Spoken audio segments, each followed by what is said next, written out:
So first, I'll call the meeting to order, understanding that the board members already notified us that she is en route. So as soon as traffic allows her, she will be here. Roll call? No, Mrs. Horvath, forthcoming. Mr. Siebert? Here. Mrs. Bullock? Here. Mr. Wallace? Here. Mr. Whiting? Here. Thank you. All right, next, I ask you stand for the Pledge of Allegiance.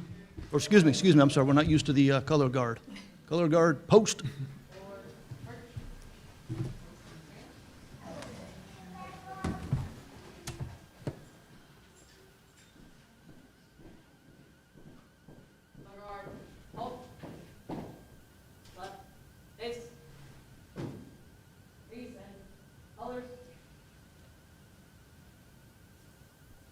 Pledge allegiance to the flag of the United States of America, and to the republic for which it stands, one nation, under God, indivisible, with liberty and justice for all.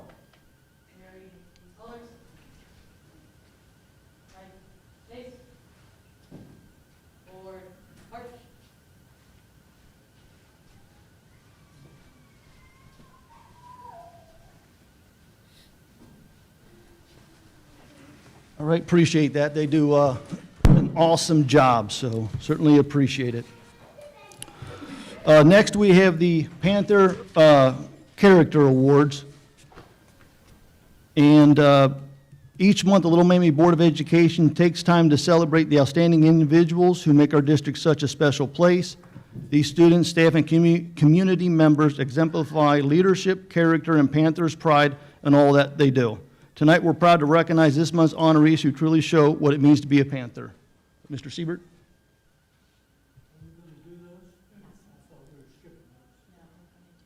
She has them right here for you. Yeah. Yes. Sorry.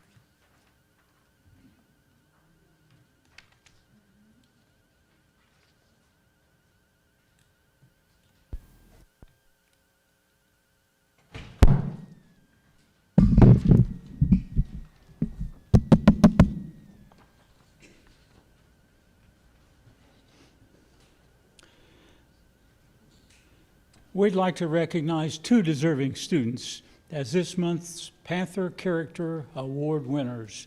This month's Character Award is for trait and creativity, using your imagination to do something unique. We'd like to ask the following students to come up here and line up in front of the board, facing the audience. Tyler Watkins and Lori Lighthall.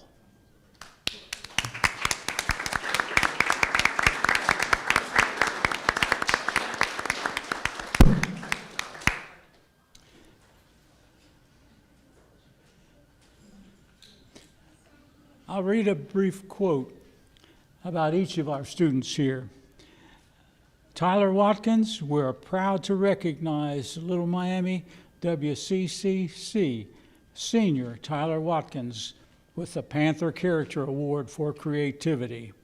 As a member of the County Roots 4-H Club and the Camp Graham counselor, Tyler demonstrated exceptional and imagination and dedication at the fair this year, exhibiting true creativity, problem solving, and versatility. He successfully managed and showed market turkey, 2 market hogs, beef cow, and beef calf, earning multiple top 5 placing across both hog and beef competitions. Thank you.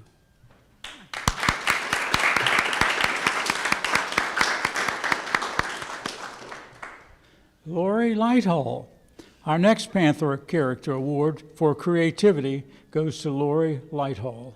In her first year of 4-H, Lori handled showing alpacas like a pro, working through her nerves with a smile to be a true role model. She placed in multiple alpaca events and received a grand champion and state fair trips for both photography and her inspiring project, Proud to Be Me. where she creatively shared her experience with a G-tube to teach others that being different is something to celebrate. Congratulations to our Panther Pride Award winners for showing incredible dedication and hard work and school spirit. Thank you.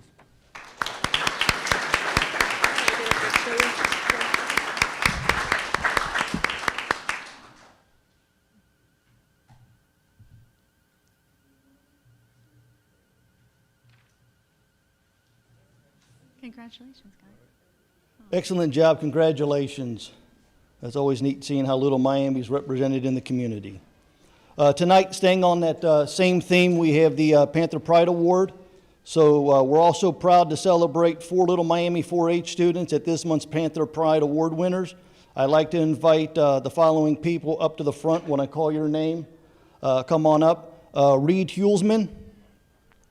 All right, Reed, if you can stand right there and face the audience, I'll read a little bit about your accomplishments this summer. So, 6th grader Reed Hulsman dedicated work over the past 3 years with Market Chickens, paid off this summer with the first place finish in his class. Beyond his success in the ring, Reed shows true spirit by always demonstrating respect and stepping up to help his fellow 4-H members. Excellent job. Congratulations. Well, hang tight. Hang tight, Reed. All right, call the next one up here. We have Madeline Hulsman. Madeline's a freshman, is awarded the Panther Pride Award for setting big goals and taking on a horse project at the fair. She even joined a second club to sharpen her skills, and her incredible work ethic earned her senior reserve grand champion top run in, I'm going to mess, how do I pronounce that? Gymkhana. Gymkhana contesting. What is Gymkhana? Like rodeo barrels. Oh, wow. So she's like going barrel racing. That's pretty cool. That's outstanding. Wow. Okay. Next one is Charlie Couch. All right.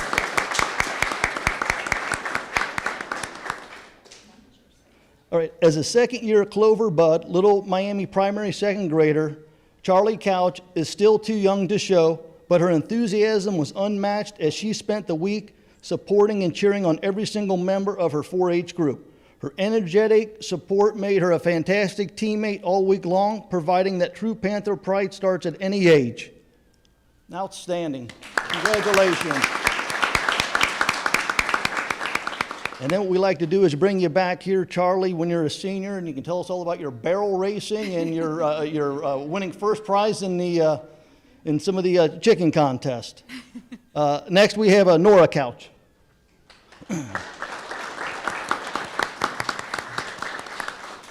Nora, in her second year showing, Nora is a 5th grader here. In her second year showing poultry at the Warren County Fair, Nora demonstrated grit and independence by handling her 30-pound turkey all on her own, taking home 5th in market turkeys, 2nd in turkey showmanship, and 5th in market chickens.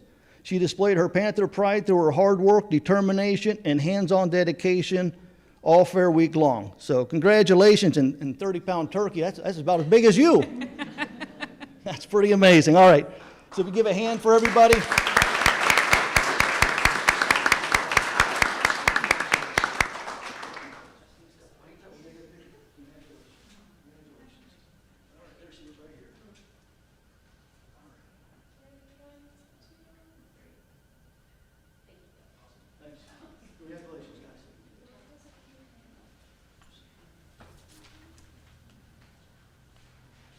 Mr. Wallace, could you invite them all to the lobby for a photo?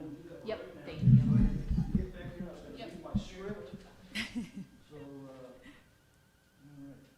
we'd like to congratulate our Panther Character and Pride Award winners. We would now like all our award winners to head to the lobby for pictures.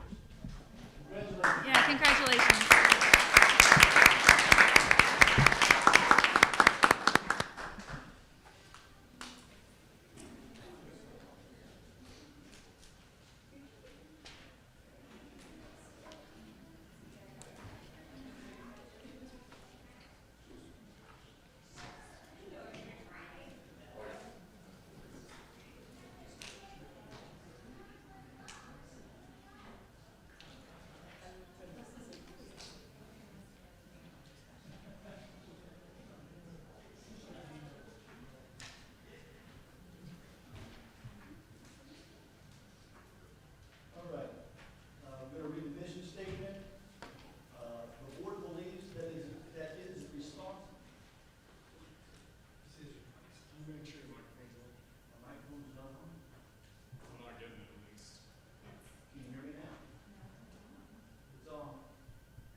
this working? All right.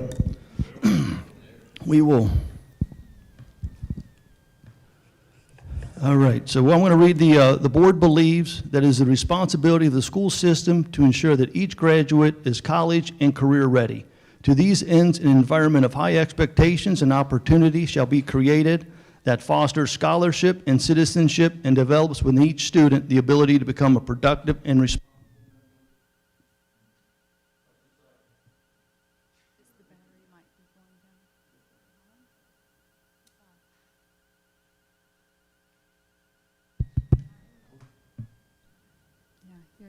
I think it's the battery.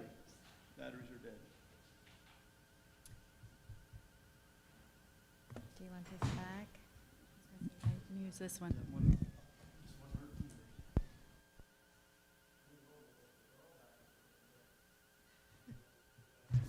You can use this one. Yeah, they're all the batteries are out.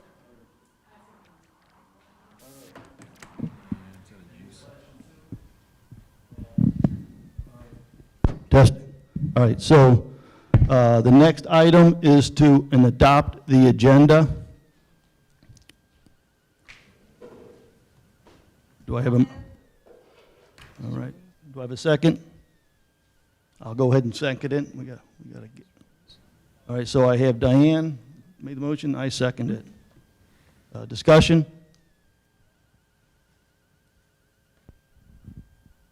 Is yours not working either? All right, well, we're going to take a pause here to get these to work.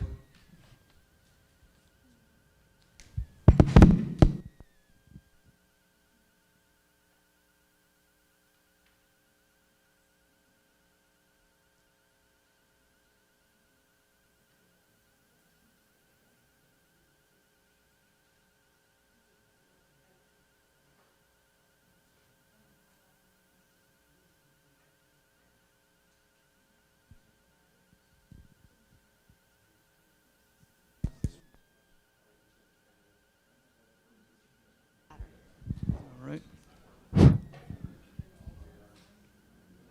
And then I guess for the home gamers in the Air Force at JRTC, this is why you do PCCs and PCIs before you start your mission.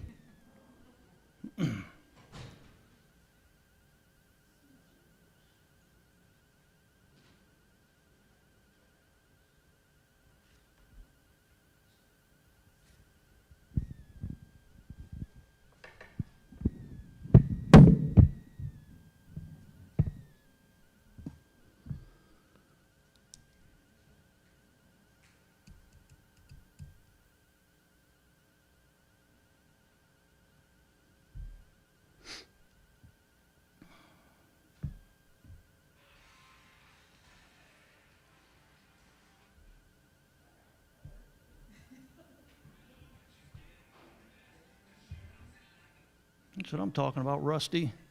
Is that you? Is that your music? Oh, who's? I like it. It's lively. Yeah, yeah.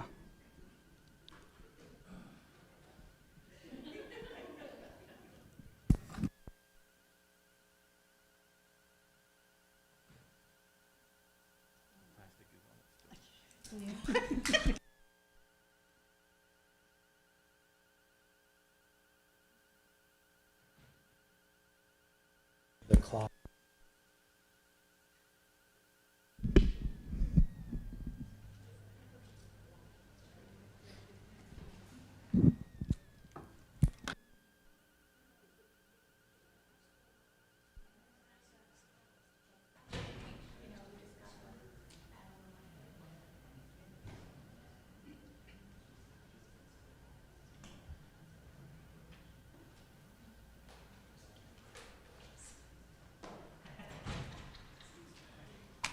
Did somebody? It's Yeah, I not. think that was an all.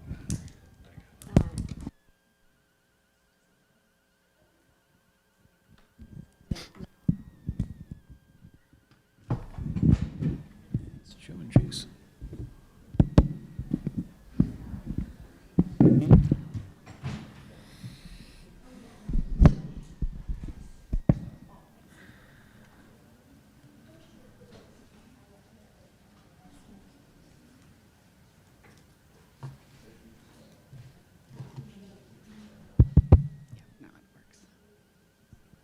says full.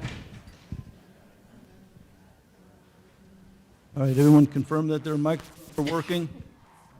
You're good? David, you good? Yes. All right? Test. Yep.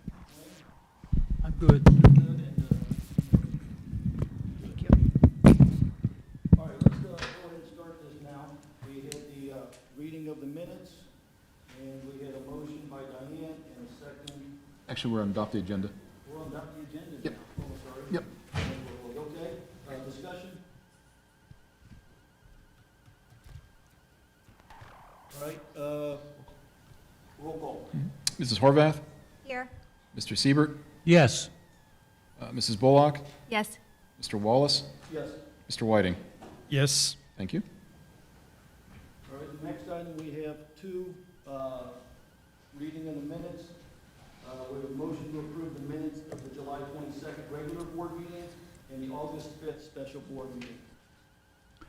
So moved. I'll second.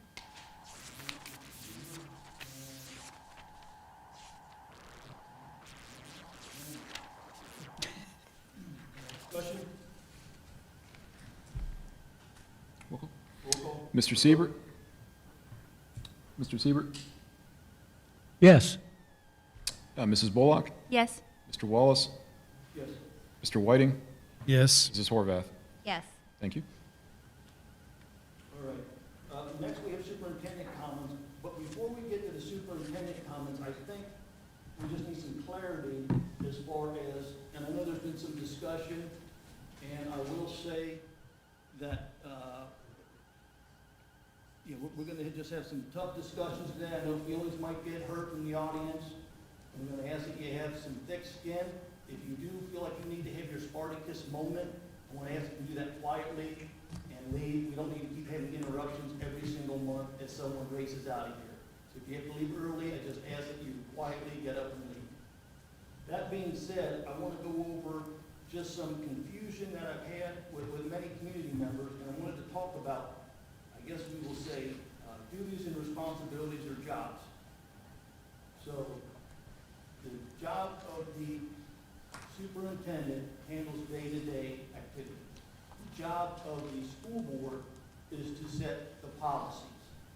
Now, based on those policies, the superintendent then enacts procedures that kind of nest with the policies to carry out the duties. Did I miss anything, Mrs. Morgan? That's pretty much just in simple terms? What we do. Okay, excellent. So that being said, Mrs. Morgan, superintendent comments. Thank you. Yes, I want to give a brief attendance update. We ended the 25-26 school year with 5,921 students, and we started the 26-27 school year with 5,974 students. So we have a good chance of breaking 6,000 students this year. In the last 8 school years, we've gained over 1,000 students in our district. So that just kind of gives you an idea. This year, our growth is down just a little bit, but in general, we gain anywhere between 50 and 300 students a year. So that is certainly a feat for a school district to take on that many new students a year. All right, thank you, thank you. The next thing that I have is I invite Sierra Worsham to the lectern. Sierra's going to give us a transportation update today.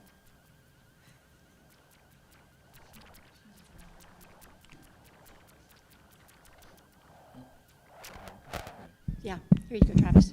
This one? Here. And Sierra, how long have you been in this new position? It's been baptism by fire here. Has. We had 2 months now. So 2 months, so I want everyone to understand that she inherited this situation, but I know her and her team are working very diligent to right the ship here, so. Thank you for that. Good evening, everybody. So one thing I want to acknowledge is that from the beginning, transportation has had its challenges. Some that I was aware of what's going to take place and some that I did not. And I know the impact that it was going to have on the families, on the drivers, on the district, on the staff.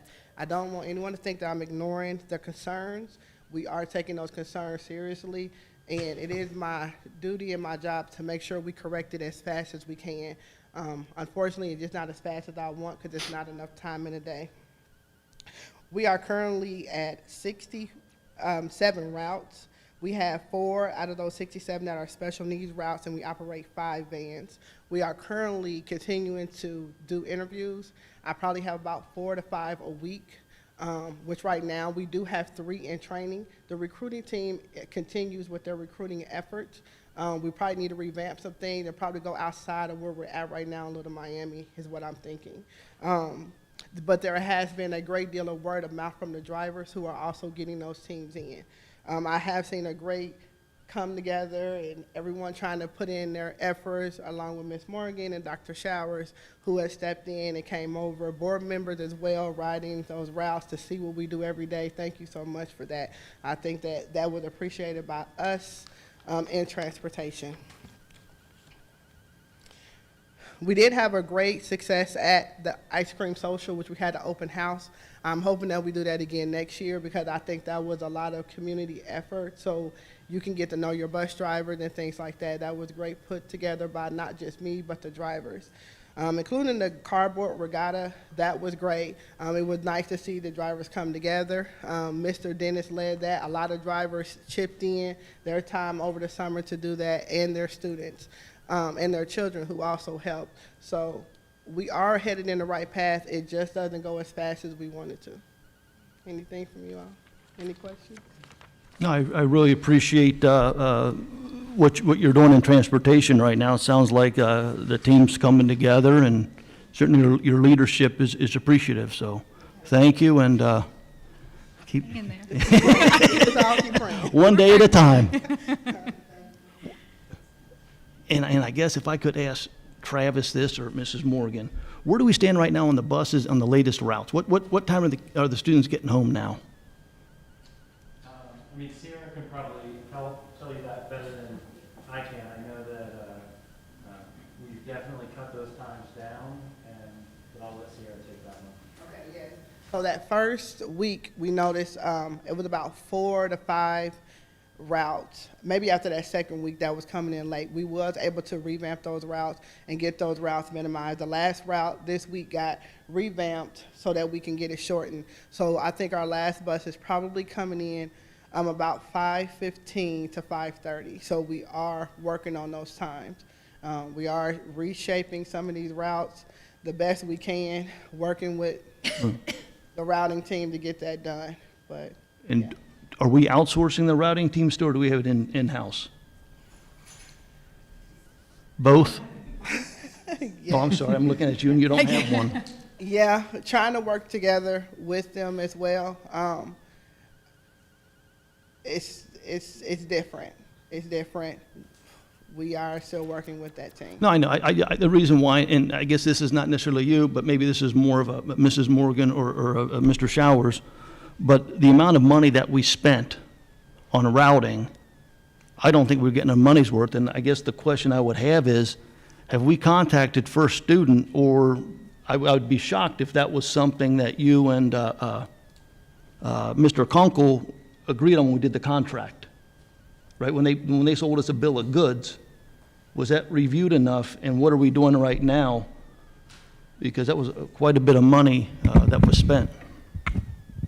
I agree, especially when our people have to be making the changes.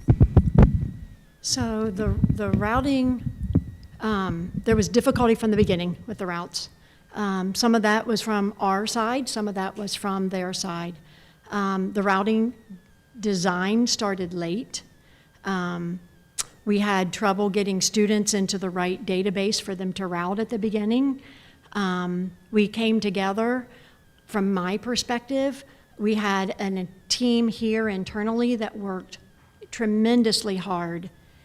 And we also had people from First Students that were also working tremendously hard, working all day, all night. Did we get good routes the first time through? No, we did not. Have we continued to work through them? Have they continued to work through them as well? They have. We have had a router in our office the first 2 weeks of school. Am I right on that? Yes, first 2 weeks, and then not this week, but they will be back next week. Correct. And so Could it have gone better? Absolutely. Have they worked hard as well as us working hard? I believe they have. I will just add that when it comes down to routing, anyone can be taught the software. The problem comes with knowing the knowledge in the district. So going forward, you know, my goal is, like, I would need the drivers to help me, because I don't know how to get to McDonald's from here, okay? So I would need the drivers to teach me what they know. We may be taught the system, but they know the area. So that will be the difference. We can hire anybody to do it, but when you don't know what street or what's what, that's what's lacking. Right. Okay, no, I appreciate that, and I think we'll talk about probably some of that communication later on in the agenda as we go. So is this router going to, he's coming back next week, He's coming back next week. but then is he going to be staying down there, or is this going to be actual remote No, still? he has been, well, this one that we got, he is new to the project, but he is more thorough, I will say that. He is more clear, and he understands it, gets it a little better. I think he's just been in the game so long that he knows. But he will be here all week as we work through those factors that we're dealing with. But Just eventually, to clarify, are they not working with the bus drivers who do know the area, like they're working together? Or is So- it like completely separate? So the drivers came in and they voiced their concerns and they made the changes with the router. So they actually was able to sit with him and make changes the first 2 weeks. Yeah, because that seems ideal, is that the people who know the area have a stake in the planning. And just to clarify, the remote routing model is gone. No, it's The still- remote router, we're still communicating with them remote too. so, no, I'm talking about the remote router that had been a part of their proposal. We're not using that person anymore? We're still using them as well. So we report changes through a spreadsheet, through Team Chat, and through a daily meeting that we have now. So we have a weekly standing Wednesday meeting, but we also have a now every day meeting with them with changes. so he's going to be in the office this week, but after this week, will he be will we have a router in-house anymore, or is it just or is it going to be remote? It's probably going to be remote. That's where my concern is, because any upcoming changes on the daily would be a problem. Because how long is the turnaround time? Of course, it depends For on what the change. change is. If it's a full route, that can take a couple of days.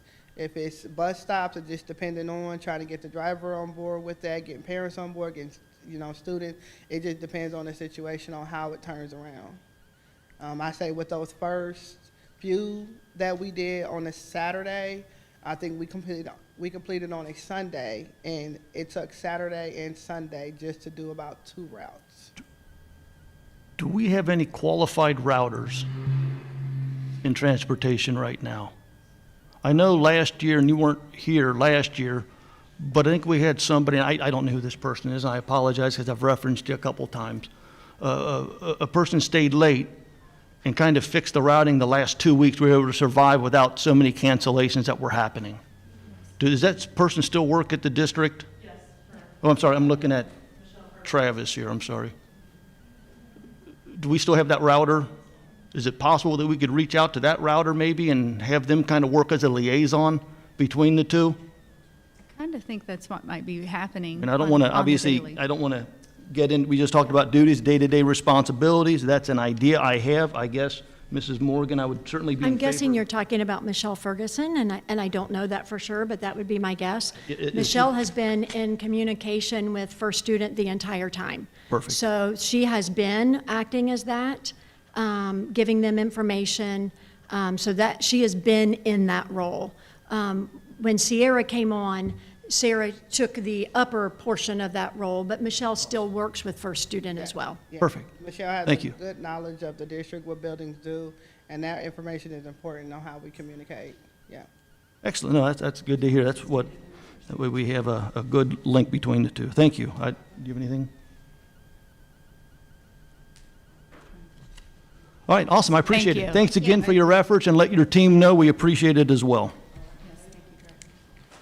All right.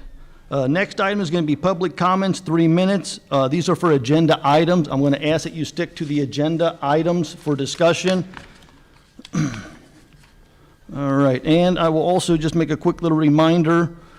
We talk about hate having no home. I think we need to model it for those. Every single week, I'm tired of the hateful comments, the booing, the drowning out of other people. That's going to stop. So we can model the behavior for our students.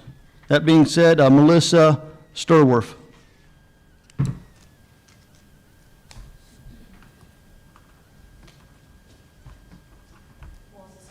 a mom, community member, bus driver. I wasn't going to speak, but the routes we were given to begin with, we have struggled with them. They weren't the best routes. Luckily, we have enough drivers that know what they're doing that we've had to rewrite a lot of the routes ourselves. Talking about having a remote router, sometimes we have to have things changed right now. For instance, we had a driver that went in and was upset with Sierra the other day. I talked to her. It wasn't Sierra that was changing things. And from my understanding, we are not allowed to make changes because I believe that's breach of contract. I could be wrong, but that's what I've been told. But this driver had made changes. Her time, she was supposed to leave at 6:36. So we'll stop your time right there. Is that true, Vicki? What's that? That they're not allowed to change their routes? No. Or, so what was it? No, we've been told that in-house, we cannot. Make changes to the routes. It has to be put into a spreadsheet and sent for sure. Well, that makes sense, I guess, to make sure it goes through. All right, I'm sorry. That's Go fine. ahead and restart it. So there, driver Terry. was, her route said leave at 6:36. She changed it to 7:15. The routing company changed the time without her knowing, and we had a sub put on that route this morning. He left at 6:36 and missed all the kids, and the parents were calling him being upset. When I talked to the router, because mine was changed after I had called all my parents, he said, it's just 5 minutes, it's not that big of a deal. 5 minutes when it comes to busing is huge. Right, You're missing students and parents are getting mad. And we're already in hot water with these parents. sure. So we really need to think about, and as far as the router that we had qualified last year, that was Michelle Ferguson. She was doing 4 jobs at the end of the year. So yes, she's done routing before at other schools. She can do it. She's helped all of us. So that's just my opinion. Yeah, no, appreciate it. Take it for what it's worth, I guess. I'm just a bus driver. No, we appreciate That's it. who we want to hear from. You guys are where the rubber meets the road, no pun intended. Yes. Do you have anything, Mrs. Morgan, are you tracking about that bus missing all the kids this morning? I did not know that. I've not had a phone call on that, but, And so the kids all did get picked up and they made it and, all right? No, I agree. I just wanted to make sure that at the end of the day, our responsibility is making sure they get there, and certainly Mrs. Morgan and Mr. Showers needs to be aware of any of those issues. Yep. No, and we certainly appreciate it. It does not go unnoticed. The next person is Amanda Van Mill.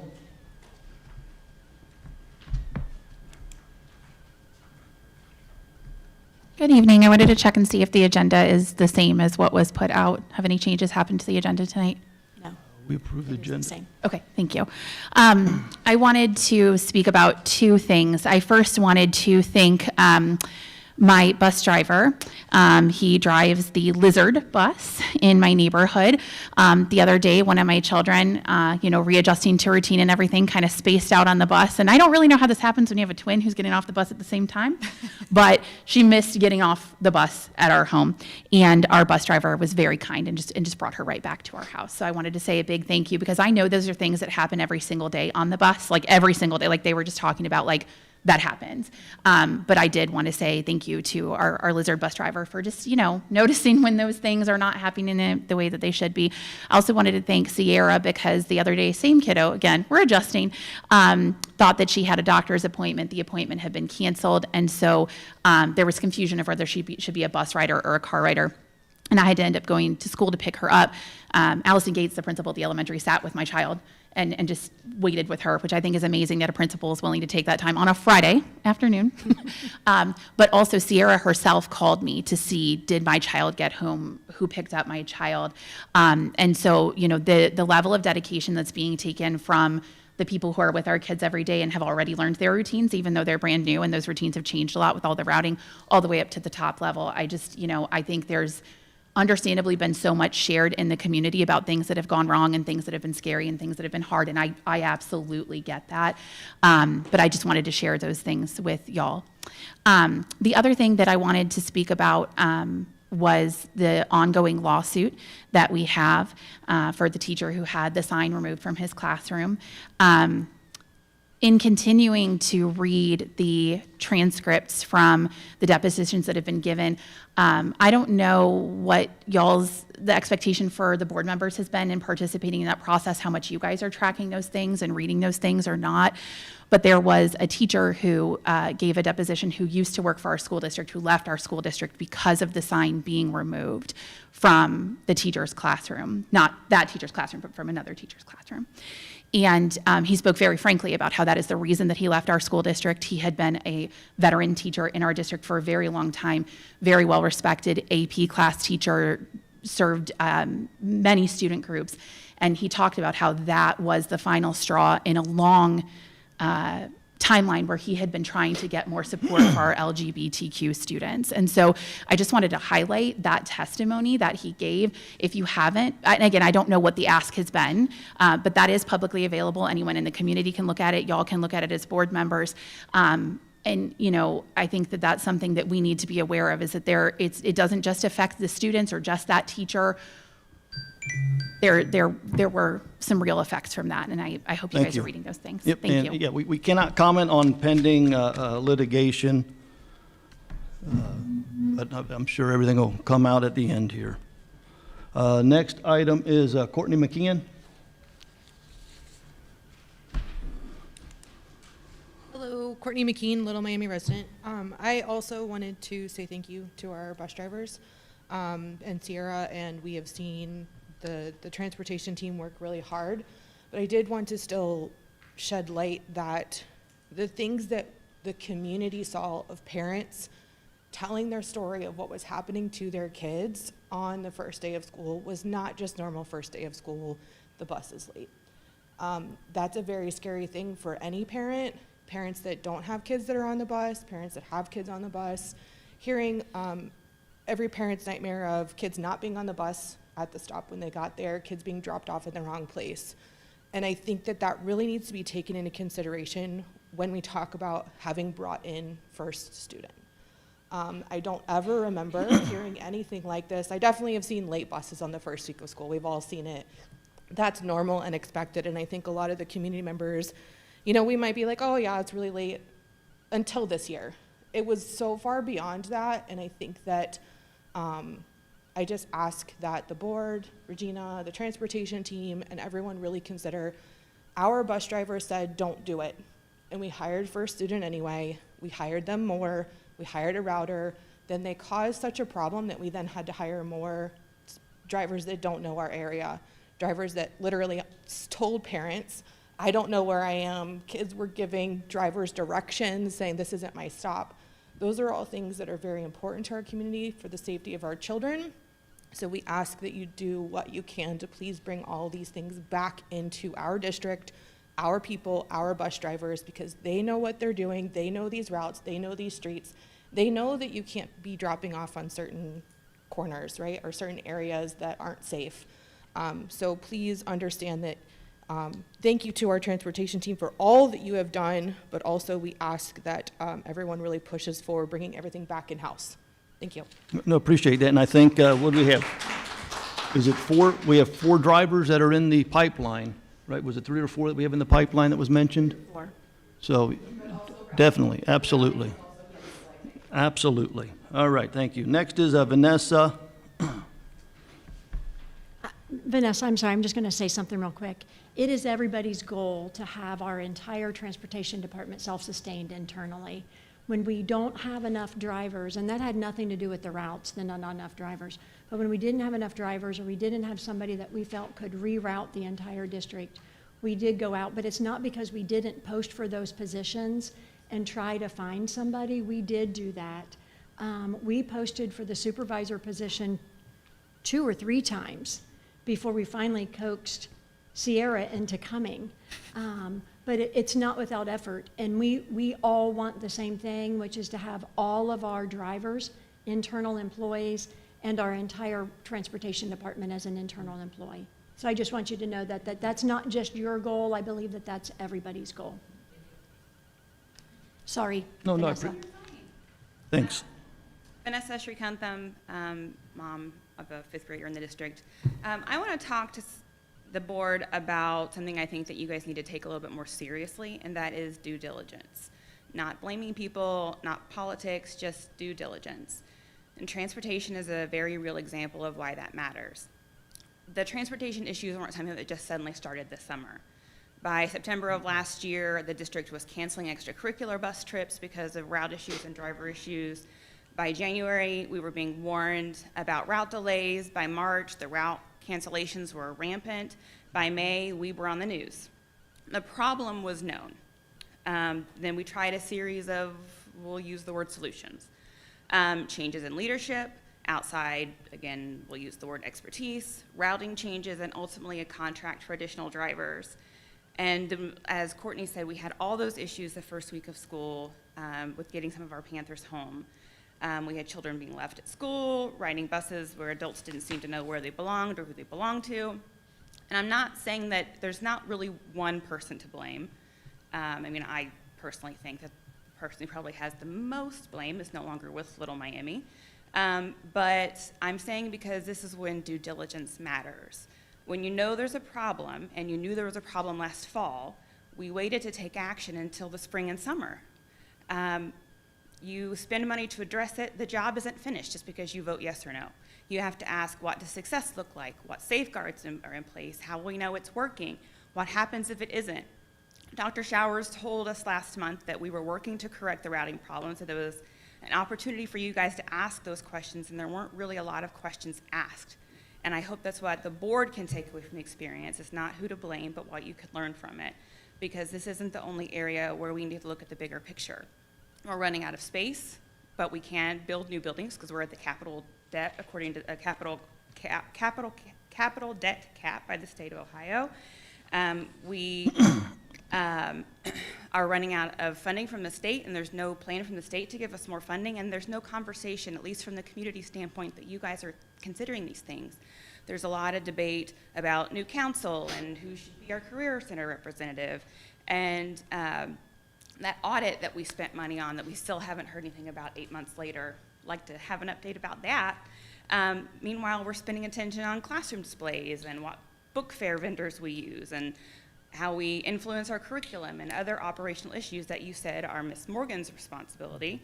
And I'm not saying that you're making wrong decisions. I'm just saying that you need to look at the bigger picture a little more publicly. I'm not saying it's not happening, but we're not seeing it happening.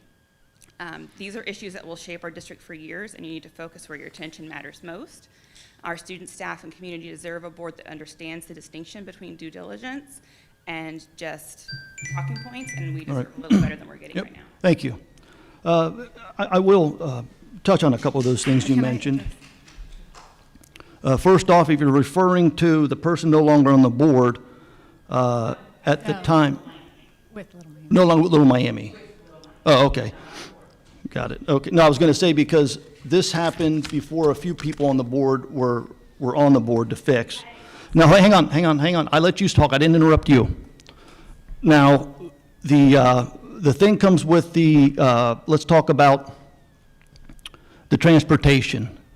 We do not handle the day-to-day, but if things are not going down the right path, we certainly will have those difficult discussions. We did have discussions in executive session. There were many good conversations in executive session. Now, I don't know if everything from executive session was mentioned to you, but we had some good discussions. Hang on a second. You'll have your 3 minutes at the end. As far as taking time out for displays in the classroom, that has nothing to do with the day-to-day operations at Little Miami. Has nothing to do with it. We are able to multitask. We've not discussed it at a meeting. I don't believe that any time's been taken away from, Members, I'm going to have to call a point of order. what is your point of order?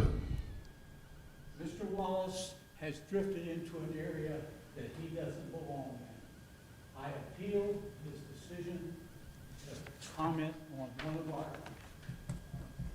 people right here. This appeal will require a second and a vote. Is there a second? All right. So we have had these difficult discussions, and we're going to talk about having the board retreat too. I know Mr. Whiting and Mrs. Horvath have discussed it. So these things are happening here. I just think a lot of times people are putting out noise that is not necessarily accurate. So I appreciate that, appreciate your time. I love your emails. So next being said, oh, I'm sorry, you had something to say? All right, appreciate that. Next, we'll go to the treasurer's report. Under item D, number 1, I ask for the board's approval of the monthly financial reports, please, and bank reconciliation. I move. I'll second. All right, discussion? Yeah, this is actually the first month of our new fiscal year, July 2026. We have, of course, included as the bank reconciliation, we have a cash summary. So not a whole lot of activity, obviously, it's the first month of the fiscal year. Been wrapping up everything from June. We have some revenue report from the general fund, and then, like I said, we have a cash summary of all fund, individual funds, and then we have 2 budgetary reports for the general fund.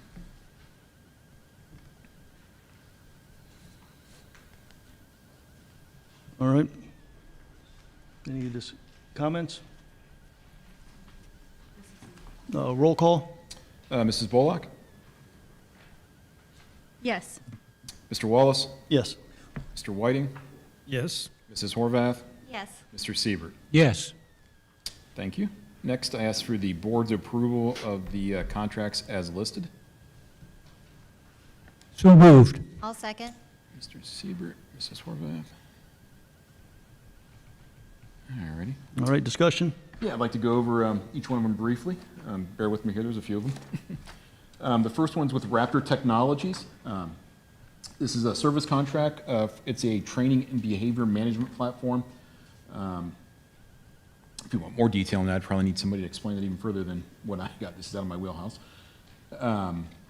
We have Lango LLC. That is actually Lango language. It's for translation services for those that English is a second language. The next one, we have ABC Periodic Therapy. This is also a service contract. This is for independent education evaluations. Our next one is Aptigee. This is for a messaging and group connect platform. It's like essentially like a one-stop shop for everyone to be able to log in and be able to send messages. I don't think Steven's here today. Yeah, it's a one-stop shop. We already use some of their products where you can actually go to the website, mobile app, live feed, social media posts, and so on with one tool. So that brings it all together. We have 3 contracts with the Warren County Educational Service Center. These are student placements, and that actually is, yes, 1 student for each one of those based on their needs. We have Medicare Transportation Services, and it is a transportation service. We have Complete Care Providers, which is also a transportation service. We have Gifted Healthcare, which is for special education services for our students, for services that we cannot provide ourselves. And of course, that's what the Warren County Educational Services Center does. We have Best Point Education and Behavioral Health, also a student placement. We have the Talbert House Prevention Services. That is also, there's no cost to that, of course, but that is a prevention service and education. That's just an MOU. And then we have our special education program review. Let's see here once. That, we actually had that on last month. To be honest, I got to double check to see if that's even supposed to be on there. Is that supposed to be on there, Travis? Do we know? Is that so? Okay, I'll double check it, but it has 0 cost because I thought we approved that last month, to be honest. And then we have Aubrey, and that is actually a 3-year fee. That's not 1 year, thank goodness. But that is for a dashboard. It gathers and aggregates data together, bless you, and pulls together information, scoring, IEP information, you name it, for students. It brings it all into one area. Like I said, that's a 3-year price and not just 1 year. let's see. Well, thank you for answering my email on all these, questioning all these. Yes, Mandy asked lots of questions on it, and that's good. But I know last month, we spent almost 4.5 million, close to it, for the Yes. WCESC. Yep. And now we have, and that was for 17 students? Overall, well, I'm not 100% on that, so that's not my area, obviously. But You know how that many- is a year-long service contract for, like I said, all those different services that are listed on there, OT, PT, mental health, you name it, speech, and so on. Like I said, those are areas that we don't have, obviously, staffing, so we have to outsource it. Right. That's for the year. That is one area, and actually I'll address this later when we talk about the forecast and so on, is special needs is obviously very expensive. And the state doesn't really fund special needs. They give us a little, and I'll go over that a little bit later. But just to throw it out there, we get about, what, 1.4 million from the state total with special education. I think last year we spent a little over 14 million on special education related services. That is a major area that the state requires you to provide, but doesn't fund, unfortunately. Is there any other, I probably asked this last month, any other organization that we could go to get a price quote to see if there's any differences in prices? Yeah, we've done that in the That's past. like 200, you know. Yeah, it's other educational service centers. Each county has one. We've done that in the past where we look to other counties essentially to go to, and either one, they were more expensive, or two, couldn't provide the service for us. And then also, I believe is it on odd years, that you have to inform that educational service center that you're going to go to a different one. Oh, There's- yeah, There's some you weird explained that. language in the law. I don't know how it got there, but you have to let them know in an odd year that you're not coming that next year to use their services. But we have shopped around in the past to look for, additional services, but so far we've maintained and stayed with the Warren County. I just don't know if it'd be less expensive to hire our own. To be Some- able well, to that's why do. that's why we did the Sykes. We hired 3 of our own to save money. But overall, it depends on, here's one of the problems too, and Mrs. Morgan, you can correct me if I'm wrong here, but since it's à la carte, we might need different services each year. Now, we need a lot of the same ones, but there could be some that change a little bit. Once you hire somebody and you don't need them, that's the other problem. It's like, okay, what are we gonna have them do now because we have them for that specific thing? Suddenly, we don't have that many kids that need that service. And then you get into an issue where, okay, what are we gonna do with that person? Because now we're still paying them, but we don't need the service like we did before, which is a problem. Yeah, so that is an advantage of outsourcing, of course. But yeah, trust me, I don't like It's it. excessive. Yeah, I don't like it. It's like a lot. It's a ton of money. I We're mean, required for by minimal law. students, and I know we need to, and I want to. We need to provide the But services, it just seems absolutely. that The state needs to fund it, plain and simple. it's very expensive. Yeah. It's gotten very expensive for us. I can tell you, I'm in a position in a smaller school that has a very limited budget, and I am always in the market for trying to get the best deal, and I can't do any better either. Yeah. That's the truth. All right. Any other comments? Well, there was one more. He answered all my questions on my email, but there, one of the transportation services, it was like $600 one way, and it was, Yes. how often? Once a week. Okay, so once a week. So it's $1,200. No, 600. Okay, so, So once a because it week, says one way, so how are they getting back from? We drive them up on Sunday. on Sunday, I believe, and they bring them back on Friday. The school is out during our transportation time. We don't have an additional bus to go pick up the student. And so we have to hire that out. And so on Sunday, we drop the student off, but on Friday, we don't have that additional service. Trust me, I don't like that amount at all. I know, because I'm thinking, I'm we like, could okay. take, even with gas and charging someone to drive, we so. And we got a good I'm with schedule you. this year. All the businesses that we should be opening. Yes. I know, right? We talk about it all the time. Transportation is one of them. All right, we got a good schedule for this transportation. Again, wasn't that the issue we had last year or 2 years ago? Is it the same? Yes, yeah. So, Everything is still in place. awesome. Cool. Any more questions, Sorry. comments? Nope, No. all good. All right, next, Yeah, roll call? roll call, I'm sorry. Oh, you're fine. Mr. Wallace? Yes. Mr. Whiting? Yes. Mrs. Horvath? Yes. Mr. Siebert? Yes. Mrs. Bullock? Yes. Thank you. Next, I ask for the approval of the donations as listed. Right. Motion to accept the following donations. I'll move. I'll second. Discussion?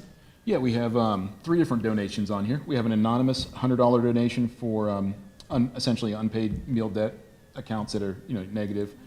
We have a $7,500 donation from the Little Miami Athletic Boosters to the athletic department to supplement uniform expenses for this current school year. We have a donation of multiple art supplies for the various school buildings from, is it Gavi? I think it's Gabby.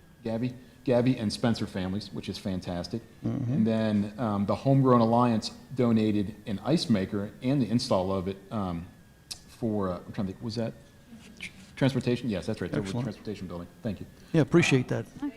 These are awesome. I mean, that's, Yep. yes, very, very, I don't know what to say. These are really nice donations. That's fantastic. Absolutely. All right, any more discussion? Nope, just want to thank you guys for that donation and everybody else. Much appreciated. All right, roll call? Mr. Whiting, Yes. Mrs. Horvath, Yes. Mr. Siebert, Yes. Mrs. Bullock, Yes. Mr. Wallace. Yes. Thank you. Next, I ask for the board's approval of the 5-year forecast that we'll be going over. So moved? Mr. Siebert, Second? Mr. Wallace. All right, yes. Actually, I have it up on the screen here. I'm not going to go over the 30-page detailed. So I know you guys are upset, but I figured you want to get out of here before midnight. But I do have a summary. There's some things I want to concentrate on this year.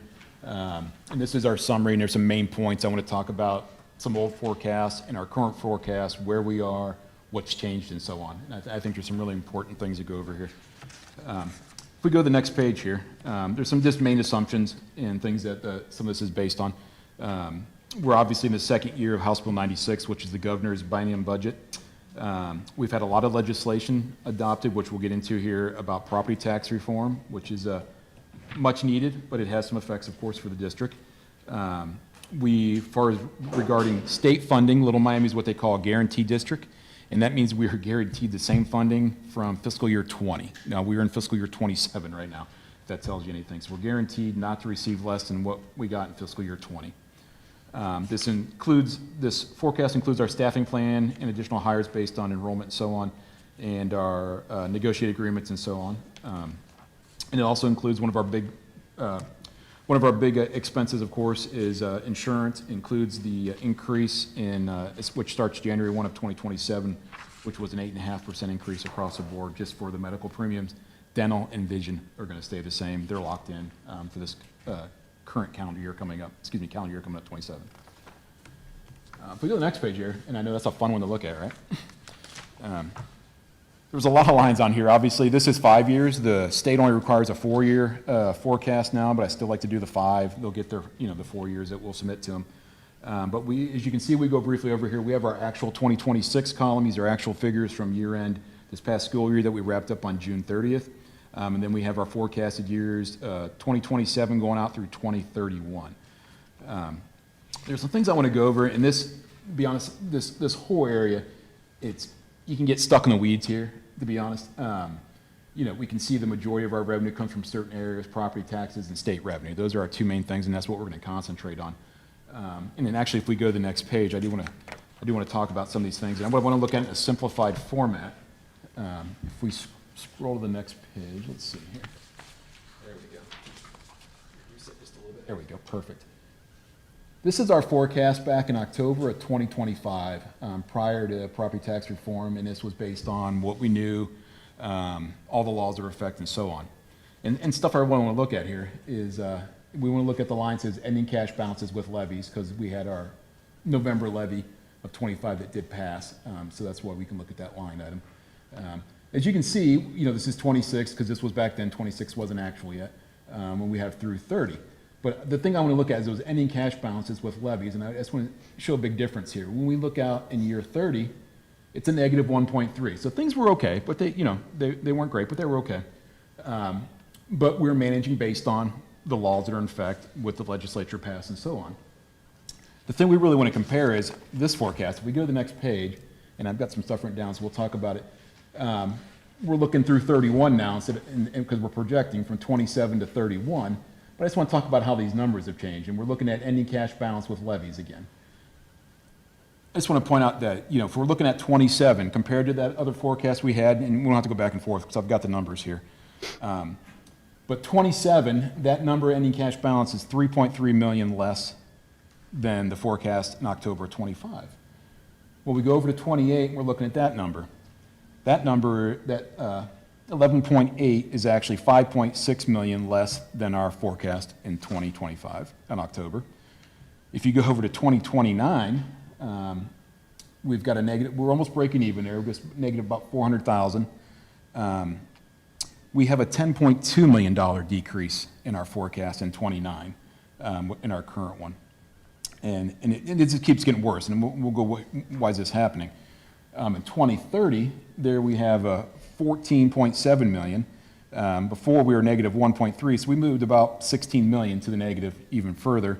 And of course, 2031 is a brand new year, and that has a staggering negative $32 million number on it. So you can see obviously where the forecast is going. So what caused this? We're still the same district that is one of the lowest spending districts in the entire state of Ohio. We're in the bottom 10% in fiscal year 25. I expect to be that or real close to it in fiscal year 26. The state hasn't put those numbers out yet. There was 59 districts that spent less than us in the entire state, and that's it, in fiscal year 25. So we're the same district. But I want to show how property tax reform, which I said much needed, but the problem is the state's not picking up on the other side. We all don't like our property taxes. They got out of control. They're trying to fix these things, which is great, but I just feel like maybe it's half done. And so going forward, this is what it's doing to our district. If we go to the next page, we're going to look at our overall revenue. Our revenue, as you can see in the graphs, is very flat. But where does it mainly come from? It comes from property taxes, which is about 63%, and the state is 33%. Actually, the restricted fund, or the state funding itself is 23, but a lot of it comes from what they call homestead and rollback credits, but it does come from the state. So together, it's 33. So we've got two of our main revenue sources. You're talking 96% of your revenue, and they're both flat at this point. And this is the issue that I want to get at here. If you look at the next page here, I just want to show you that this is projected property tax. Now, in the past, we would see some growth. There's a House Bill 920 that, and I'm not going to go too far in the weeds here because I don't want to have you guys glaze over on me here. But there's House Bill 920, which was passed in the 70s, and pretty much is when a levy is passed at a school district, that's pretty much the most money it can generate. So just for instance, like our emergency levy, it generates 10.6 million. It passed at almost 14 mils. Its effective rate right now is just a little over 5 mils. So it's not even collecting even close because as house values and everything go up, the millage goes down. There used to be what they called a 20 mil floor. That's kind of there, but not there anymore, if that makes sense. The 20 mil floor was a legal level that you could have your millage at for each school district. Well, the new House bills and things that were passed essentially took that away, and they also took our emergency levy and added it to this, because we've been at 20 mils since, I want to say, 2018. And so what would happen is property values went up. We would get a little increase to go along with inflation. We were gaining revenue. There is no doubt about it. On the flip side of that, the millage would go down. It would go down to 20. It would stop, but we'd get some revenue. Now with new property tax reform, like I said, once again, I'm sounding like a broken record, absolutely needed, but I'm just not sure if this is going to work out, at least not for Little Miami, put it that way. You can go below 20 mils, but then they took our emergency levy and added it to the 20 mil calculation, if that makes sense. So now we're at, like, say, 25 mils. Well, because what I referred to in House Bill 920 is, well, now you've got more millage to drop down. And I hope this isn't getting too in the weeds with anybody. But if you're at 25 mils and property values go up, now you can go down to 24 and 23 and 22 and still generate the same amount of money. When you're at the 20 mil floor, like I said before they changed it, you couldn't go below 20. So if you went down to 19 mils, legally you couldn't be there, and they bumped you up a mil. A mil for us right now is about $1.9 million. So it's a way for a growing district like ours, because I think in the last decade we've been averaging about 150 kids each year. We're growing. So that was one way for us to keep up with inflation to a degree. Those are gone, and you can see that right here. Property tax revenue, that is flat as can be. So we don't really have any growth in property taxes anymore because of property tax reform. And I'm not saying it's bad, I'm just saying that's where we are. That's just the way it is. If you go to the next page, this is our unrestricted grants to date, and this is actually what I call state funding. You see a little bit of growth in there, but you can see it kind of go around a little bit. That main growth is me assuming right now, and I don't know because there's going to be a new governor coming in, there's going to be a new budget, everything else. The majority of that growth in there is two things. It's a performance supplement because we scored well on the report card, and then it's also an enrollment supplement because we keep growing above the percentage they say is high enrollment, I guess you'd say. That's about 1.4 million for us each year right now. Beyond this year, I have no idea if that's going to continue. The assumption is it will continue. But even if it does continue, as you can see, there's no steep incline in state funding. Like I said, we're on the guarantee, which is back from fiscal year 20. That means we get 100 kids, we're not getting any more money. We get the same amount of money from the state, unfortunately. So now we have our two main revenue sources that are extremely flat. We have property tax revenue that's been flattened, and now we have our state revenue, which has been flat for years at this point. And I don't see us leaving the guarantee anytime soon because we would probably run out of room before we get off the guarantee, to be honest, because we need a ton of students to get off that guarantee. And when I say that, they take the formula. They got a formula, they calculate how many times the kids are, and that number has to be bigger than fiscal year 20. It's real simple. Our guarantee in state funding is about $3.9 million. The state gives us base cost of about $811 per student. So you can do the math on that. It's going to take a lot of kids to get off the guarantee. So what's being said, I'm just trying to show that this is where we're at right now. And like I said, the difference between where we were when we knew what laws were in effect and how everything was working then and where we are now. On our expenditure side, we're not far from where we were in October 25, to be honest. Yeah, they've gone up a little bit, inflation and everything else. But we're a service industry. The majority of our expenses are salaries and benefits, about 82%. And then our purchase services. And Manny, this is where we're talking about special ed and Morgan County Educational Service Center. That's the line item where that goes to. And we've been seeing that grow, purchase services. Essentially, that's you're outsourcing something that you can't do yourself. And that's mainly what that line is special education.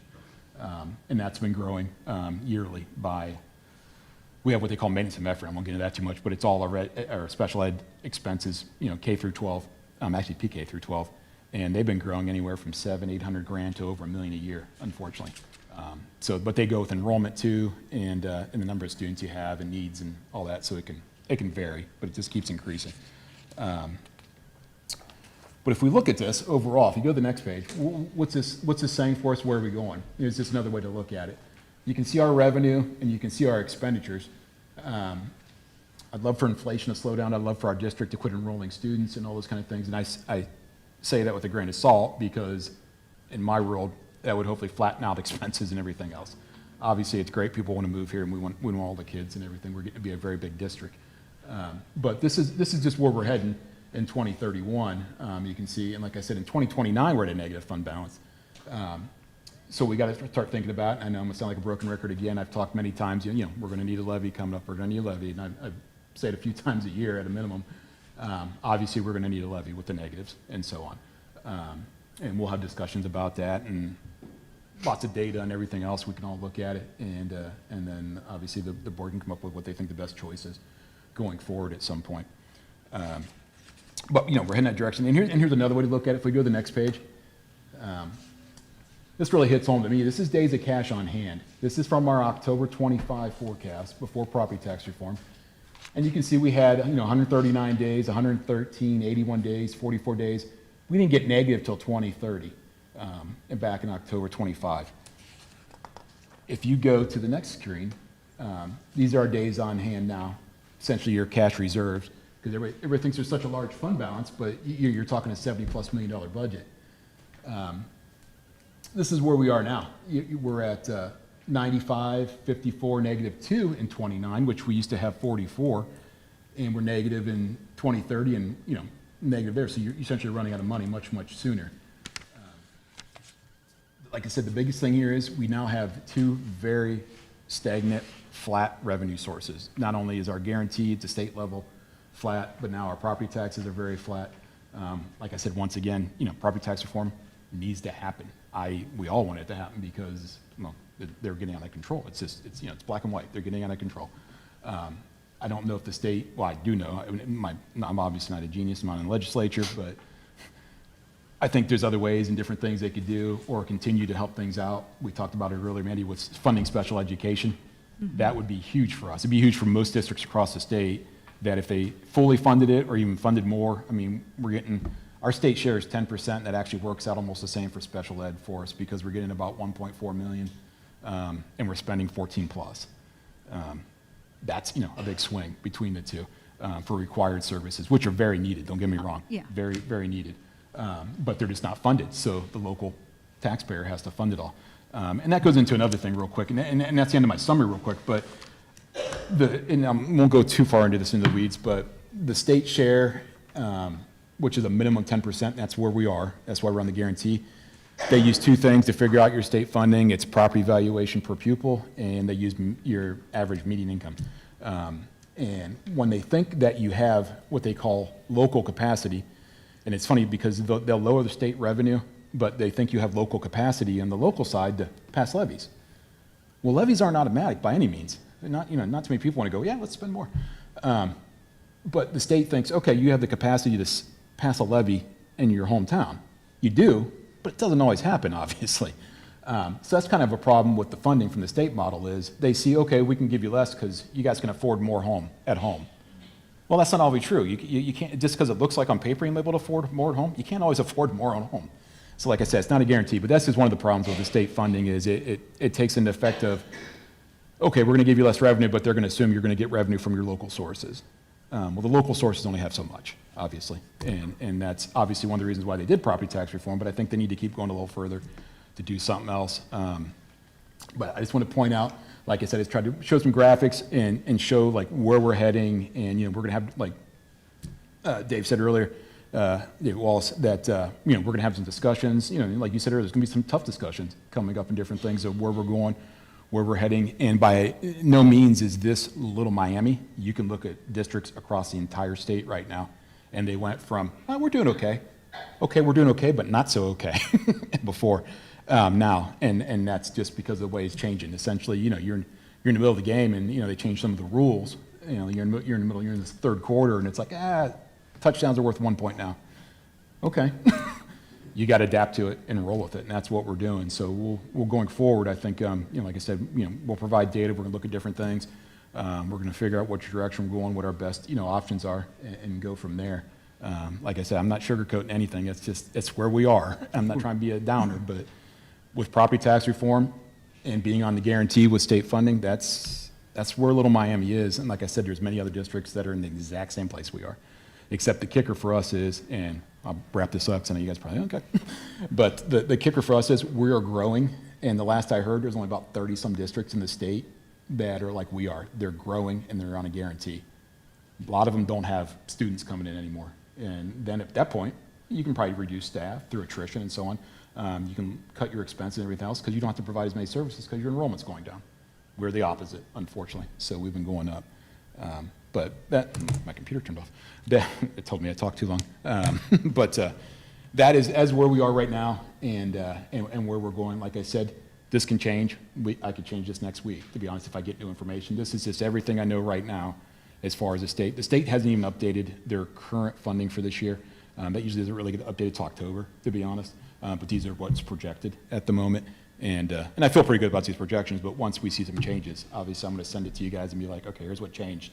You know, if it changes $10, that's one thing. If it changes, you know, a couple $100,000, that's a whole different story for us. But yeah, let me know if you have any questions or anything on this. Let me get logged back in here. It kicked me out for some reason. There was a February five-year forecast, and I guess I just didn't know. I thought that was with the property tax reform.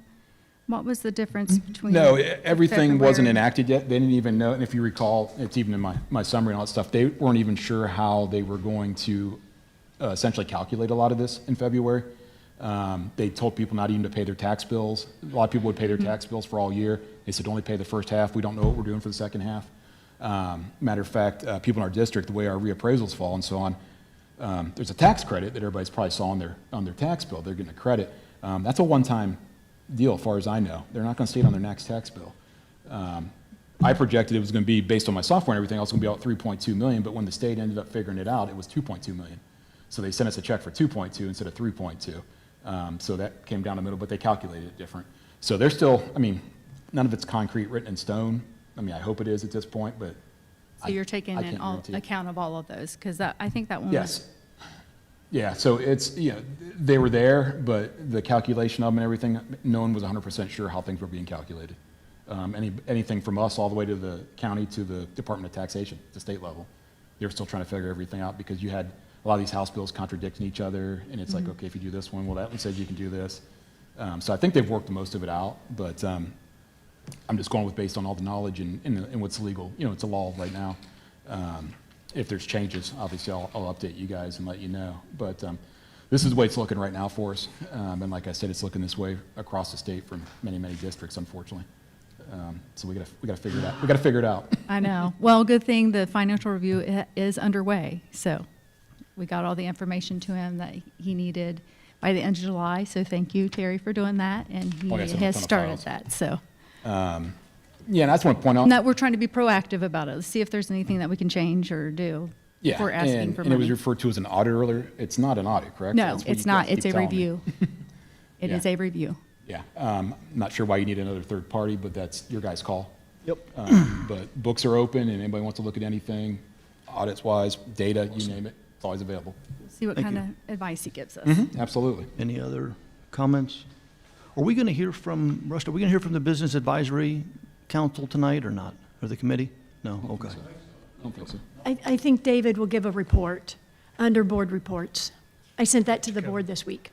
Okay, yeah, you mentioned it. I didn't know if we've already assigned our board representatives or not to be on those committees, but that's fine if Mr. Whiting's going to take care of it. Roll call? Or? Yeah, roll call. Okay. Mrs. Horvath? Yes. Mr. Siebert? Yes. Mrs. Bullock? Yes. Mr. Wallace? Yes. Mr. Whiting? Yes. Thank you, and you guys are probably happy because that's all I have. That's all we need. Thank I you. appreciate that, yeah. Mrs. Morgan? Yes, I ask for the board's approval of all items under personnel. So moved. Second? We are Discussion. winding down on hiring, and now we're picking up on supplemental positions, and we certainly appreciate all the extra work that our staff members do across the district to support all of the extras for our students and staff. Excellent, excellent. Yeah, appreciate all the teachers as we're getting past page 6 and 7 this last week or so, so Exactly. we are chugging along We here. are chugging along. Yes. Roll call? Yes, Mr. Siebert? Yes. Mrs. Bullock? Yes. Mr. Wallace? Yes. Mr. Whiting? Yes. Mrs. Horvath? Yes. Thank you. Thank you. Next, I ask for the board's approval of the Transportation Student and Family Handbook as attached. So moved. Second? Discussion? Yes, I believe this is the last of the handbooks that you're going to be approving this year. We've had 3 sections of handbooks. This one we waited on so that Sierra could get her feet under her just a little bit, and Travis as well, to work on this handbook. So I think it'll be better. Awesome. All right, any more discussion? Vote? Mrs. Bullock? Yes. Mr. Wallace? Yes. Mr. Whiting? Yes. Mrs. Horvath? Yes. Mr. Siebert? Yes. Thank you. Thank you. Next, I ask for the board's approval of Resolution 26-016 as attached. I'll move. I'll second. Discussion? Yes, this resolution is for our payment in lieu of transportation. It is used when a private school is within 30 minutes of drive time from the building to building during the hours of transportation. If it is within 30 minutes and it's impractical for us to transport that student, then we can do payment in lieu of in place of that. This is the list of payment in lieu of at this time. Any comments? Vote? Mr. Wallace? Yes. Mr. Whiting? Yes. Mrs. Horvath? Yes. Mr. Siebert? Yes. Mrs. Bullock? Yes. Thank you. Next, I ask for the board's approval of the cross-country field trip as attached. So moved. Second? Discussion? Yes, our cross-country team would like to travel to Louisville, Kentucky to participate in the Trinity Cross Country Invitation, and this is on September 19th. They'll be traveling by a Little Miami bus. Comments? Vote? Mr. Whiting? Yes. Mrs. Horvath? Yes. Mr. Siebert? Yes. Mrs. Bullock? Yes. Mr. Wallace? Yes. Thank Thank you. Next, I ask for the board's approval of the updated bus driver training program as attached. So moved. I'll second. Discussion? Yes, this plan was brought before the board maybe 2 months ago, 3 months ago, and since then, we have just tweaked it and updated it. We believe the plan that is attached will continue to help us with recruiting additional bus drivers. This plan gets them involved earlier into the system, trying to get them involved and keep them through the entire training program so that they are better connected, better trained, and have stability through the district through the training program. Comments? I don't know who all came up with this. It was a combination of the recruitment team who talked about needing to look at bonuses. The recruitment team talked about raising the amount we were paying, which was from the old one.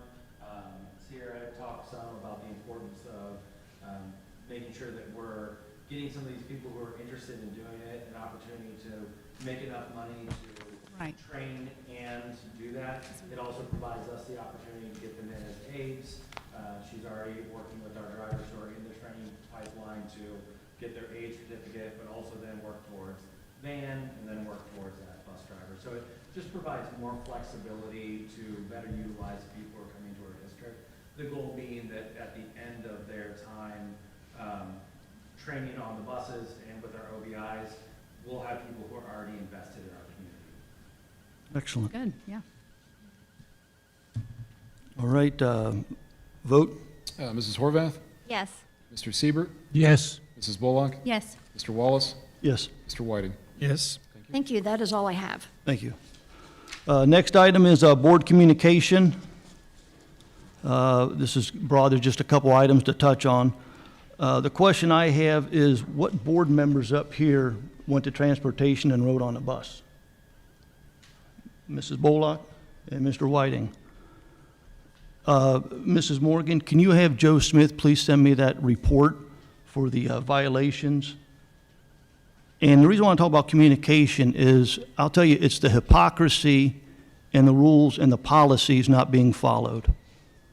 So when I went to the high school to observe, apparently it was a big deal, and there was a write-up on me, which is kind of comical because I don't work for the superintendent, but I was written up, and I was not allowed. It was a big deal. They went in an executive session about me going to the school to watch, to observe, to supervise, to do my job, to oversee policies. But yet, with transportation, we get a big kudos for 2 board members going on transportation. And I want to know, what was the difference between sitting on the school bus with students and going into a building? Yeah, that is, the difference is supervision.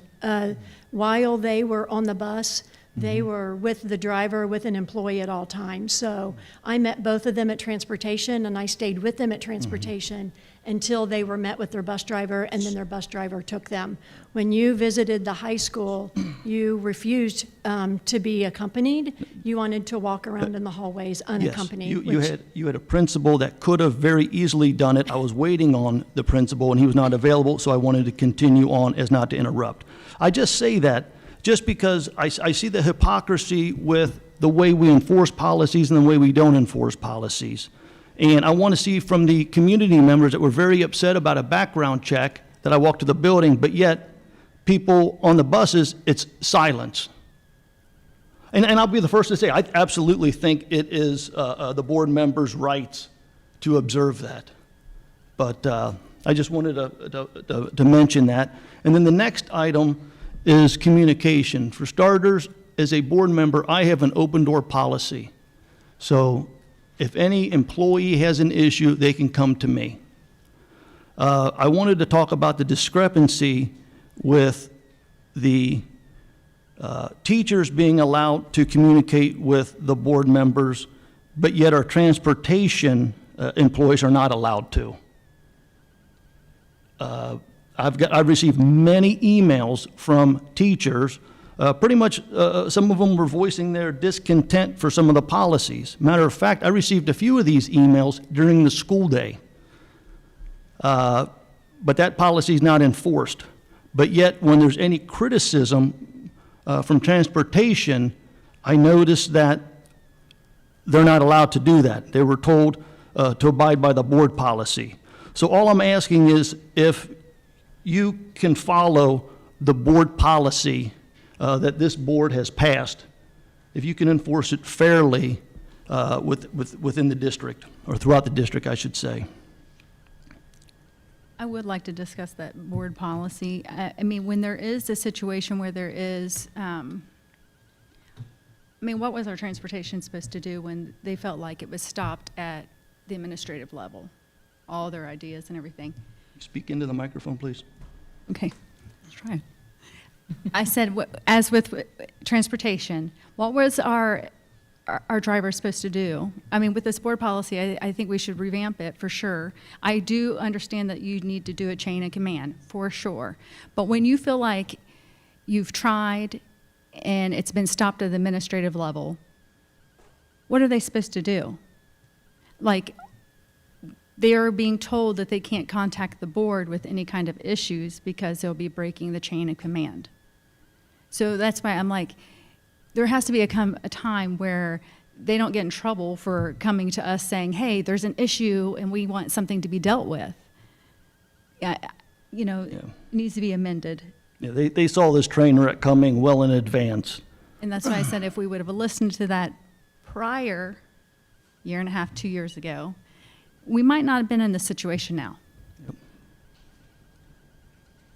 So I do agree with the board policy, but you do have to follow a chain of command. So it's like there's a line. So trying to figure out. Just ask that we abide by the policy fairly. If we're going to hold it to one standard, we just enforce it to everybody. Because it just shows favoritism, and this is some of the issues that we've had within this district, whether it be disciplining or what have you. It seems like we pick and choose when we want to follow policy. And I do agree with you that we did get teachers emailing us about certain issues and voicing their opinion, and we just all thank them for their email. Mm-hmm. But when it did come to transportation issues, that was cut off. Yep. They were told that they had to abide by policy. And again, I agree. There has been a discrepancy with that. Any other comments? I'm not sure what you're referring to in we have to adhere to the board policy. What are you referencing? Our board policy on communication, our communications policy. And what is it you think that says that doesn't work or that isn't being enforced? What I'm saying is, I think the way it is written, I do not believe that it's being enforced, because how can we have one group that can do it and another group that can't do it? Just by itself tells me that it's not being enforced fairly. Either everybody does it, nobody does it, but it has to be enforced fairly. We can't pick and choose. Only the good comments are allowed to come to the board, but anything critical gets silenced. I don't think there's been any filtering of any critical comments in any emails I've read. I think the emails that we're talking about were prior to you being appointed on the before board. you were on the board. Yeah. There was a lot of frustration where comments were being made because recommendations were being made to the superintendent that they felt were being ignored, right? So at the beginning of the school year, Mrs. Morgan went to transportation and laid out the rule about this is our policy and you have to stick to it. But yet, as the teachers did it all of last year, nothing was done. So I'm saying as the board makes policy, I'm asking that it gets enforced fairly. So just to clarify just a little bit. Yes. So there was an investigation that was done. It was in transportation. In that investigation, it came out that we had this board policy, and the board policy wasn't followed. At no point did we say anything to the employee that was included in that. But we did, when Omar did his presentation at the board meeting, or at the transportation meeting, he went through that board policy. We then indicated at the beginning of this year that, yes, this is what the board policy says. So we did do that. I'm happy to hold everybody to the same level. I would just need you guys to tell me when somebody is communicating with you. If I don't know, I won't be able to do that. What about the teachers? Did you call, when this was brought to your attention about transportation not being accurate, did you then call all the teachers in the beginning of the school year and hold them to the same standard? I did not. Okay. That's what I'm talking about with the policies. Okay. And normally when I get the emails, I usually forward them to you, asking you to address them, whether it comes from a community member or not that you're not on. I do. Okay. I don't recall teachers coming to me, but this year, yeah, I don't. This year, no, this year they have not. I don't believe this year. It was, Not it for was, transportation. yeah, it was, Other yeah. issues. yeah, it was last year that we just got So bombarded. this communication all just started at the beginning of this school year. It's something that is in our board policy. I don't know that it's something that we are hanging a hat on, but it is in our board policy that you guys approved in that particular It board. was enough to bring the attorney, you said, to talk to them, so I think it's probably enough to get everybody calibrated on the same. Yeah. So that's all we ask, is that the policies get enforced. Thank you. Any other discussion? All right, next item is the board retreat discussion. I think Mr. Whiting or Diane, or did you? Okay. Well, I wanted to see if we could get something on the books. Mr. Whiting, I think you sent the email out, did you, or did I miss that? I did. Oh, I'm sorry. Mandy, I'm sorry. Mrs. Bull, I'm sorry. All right, so the board retreat discussion. I know we started to do one in February, and Yeah, and then, the wheels fell off. Yeah, we had Yes. one scheduled and it was canceled. and we waited for the vacancy to be filled, so Mm-hmm. now it's filled, so I thought I'm maybe. fine with doing a retreat, but I can tell you, my best weekend is this coming weekend. Yeah, I'll be out of town.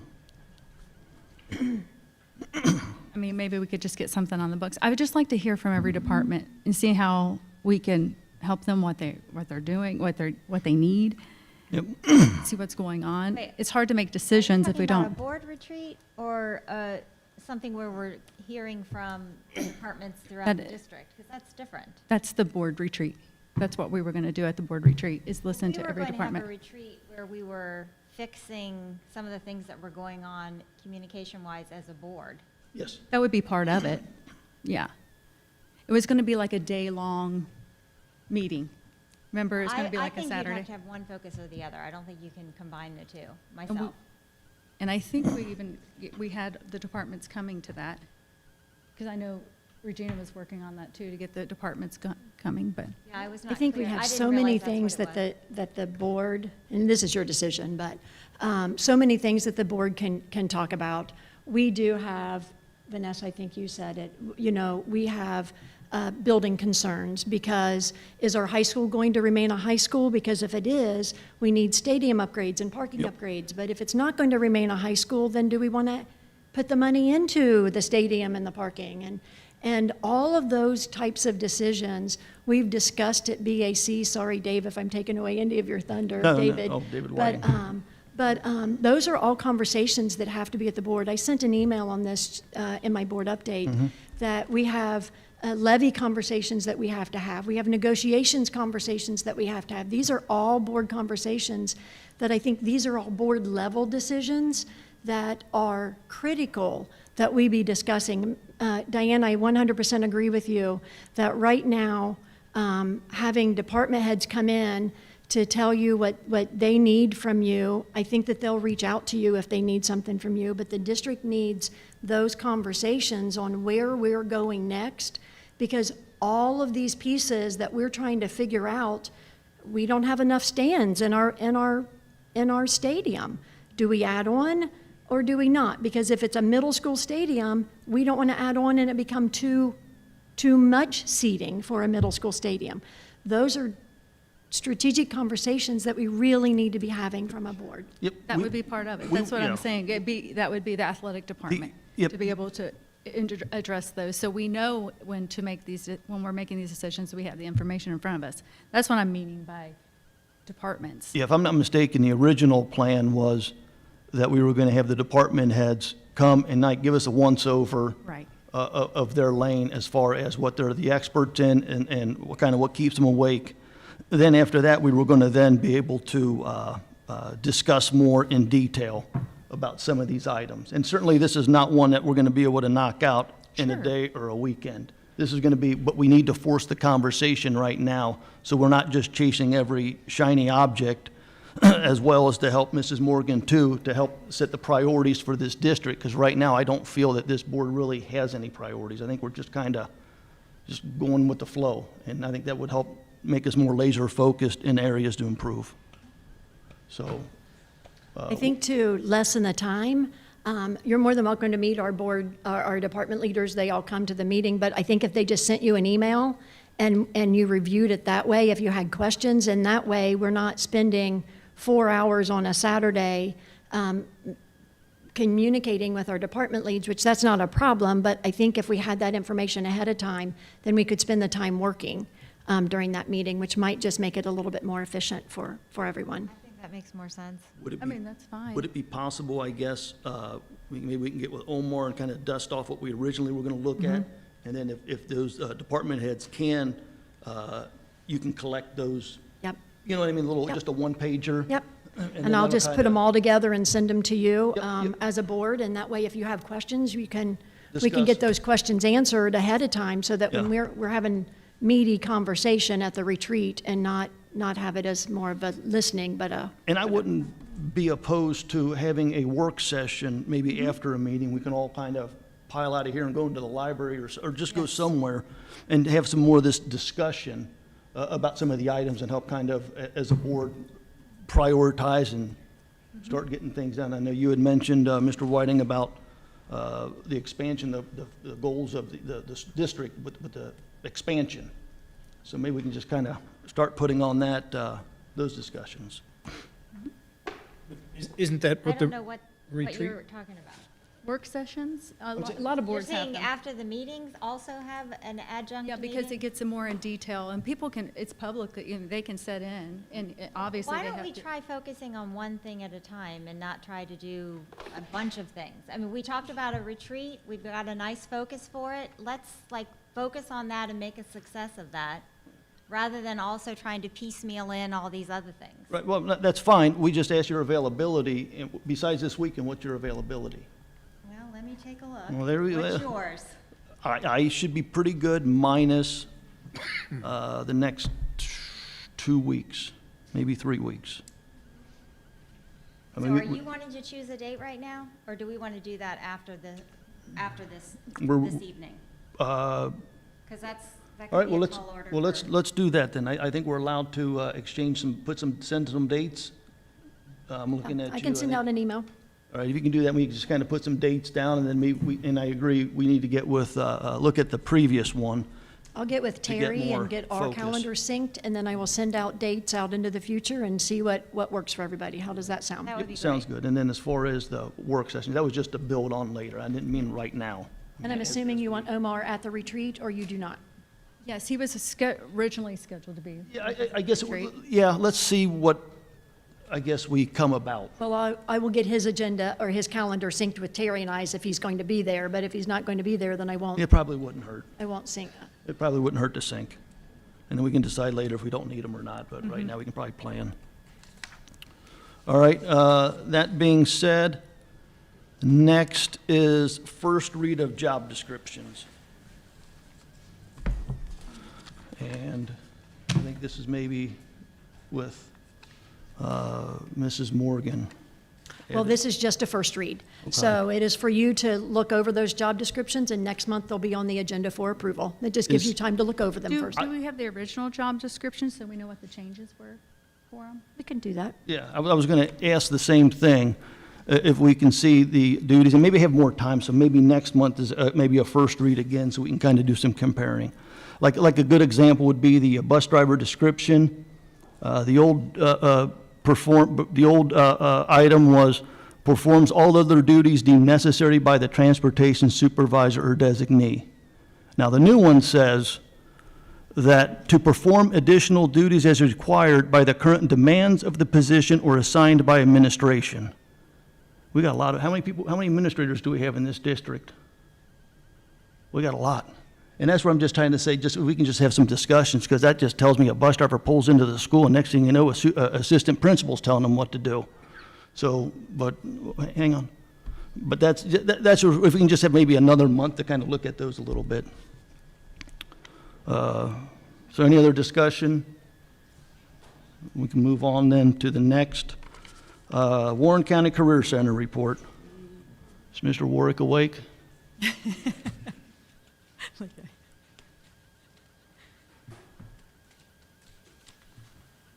Oh, hold on. We don't have a microphone for you here.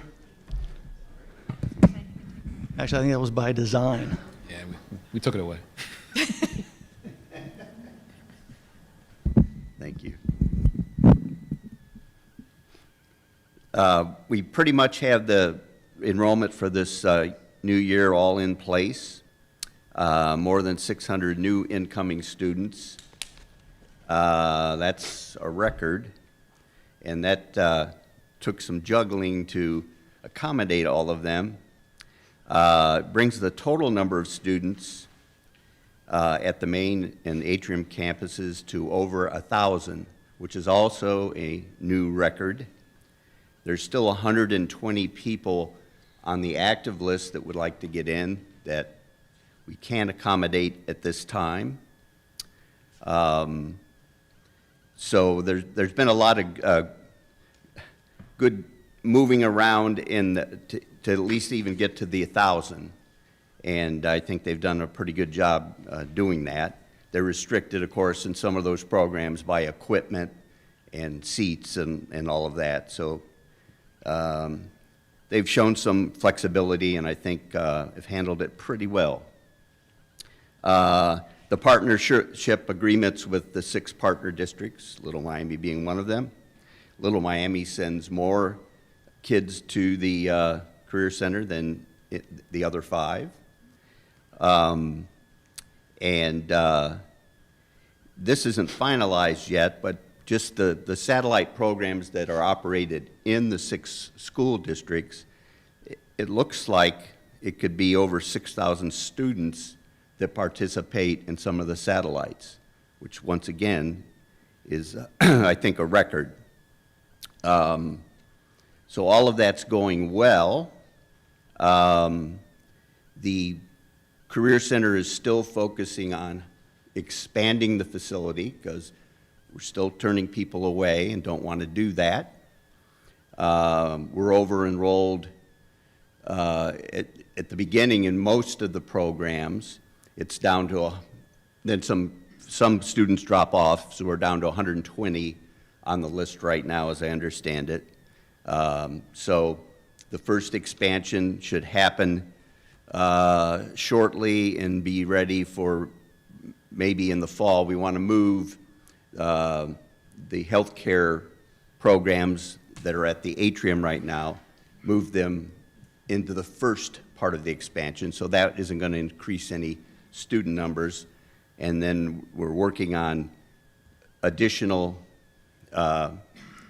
add-ons to the existing structure so we can get those head counts up.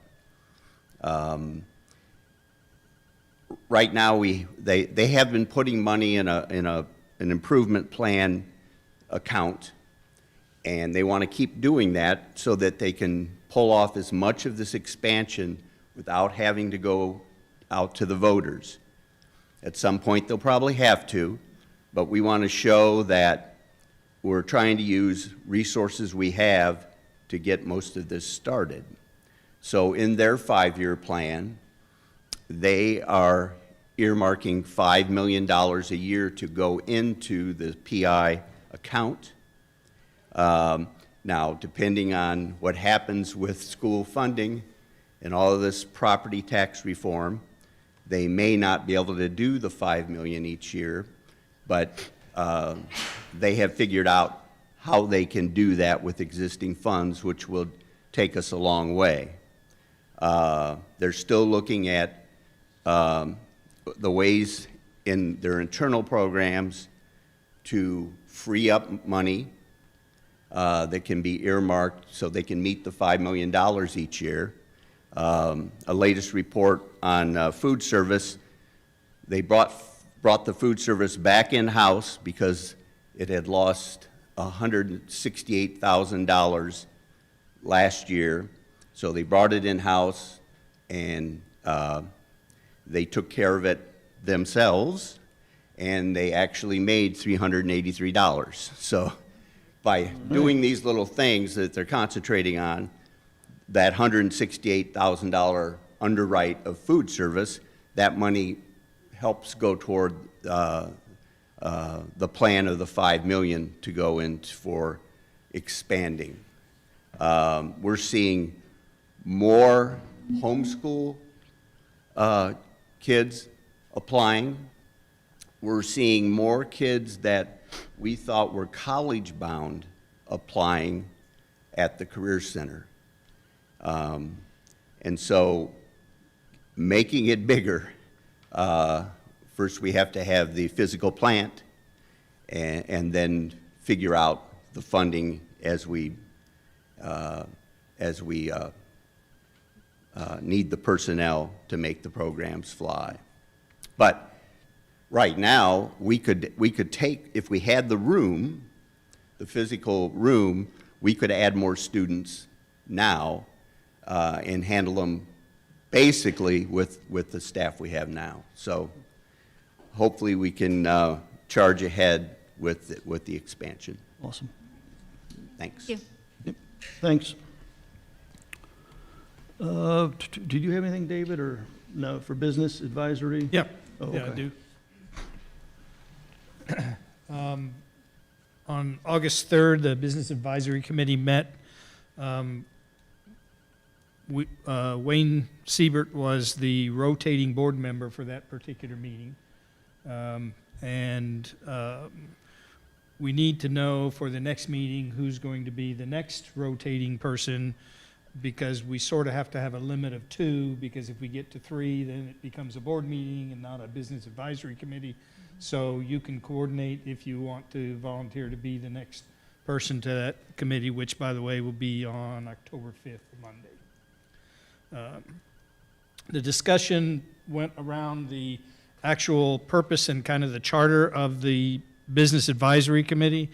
As it stands, I would characterize it as we have a rather passive relationship with businesses. In other words, we certainly encourage businesses to come and participate, but it's not very aggressive and it's not very interactive. And so the recommendation that we've been working on is to try to, if the board approves, is to kind of change the purpose of the Business Advisory Committee to specifically go out and aggressively build relationships with businesses and integrate it with the job shadowing and job sharing program that's being done in the high school. Other schools that have done this have had a reasonable success. Of course, with that comes a lot of things. Their participation in the advisory committee, possibly some donations, possibly, I don't know if it's common knowledge, the objective that the school district has is to make sure that every graduating senior has a, what do you call it, a career path or a plan that says what they're going to do. We don't want anybody graduating with the idea, I don't know what I'm going to do when I graduate. Well, we consider that a failure. So this... From our perspective. What's that? Yeah. Yes. We don't consider the student a failure. We have failed. We have failed the student. Yes. Thank you. Yes. And so with a more aggressive view of work with businesses, we can get more job shadowing and more involvement with helping them come up with a plan of what they want to do when they leave school. That would require a presentation probably from the person on the BAC that's actually done this with in the past with other places, and come and talk about what that would mean and what we would need for an endorsement. So if you're interested in trying to have that happen, we can certainly arrange for that presentation at a future board meeting. We discussed the wider participation from the community in the Business Advisory Committee. We reviewed the offers that have been made to some that have declined that we would love to have participate, and agreed that we continue to openly ask citizens, community members, and business representatives to participate. We talked about potential investment opportunities in sports facilities with bleacher expansion, possible some equipment storage needs that are there, and some ideas for the property that's above the sports complex, ways to try to use that.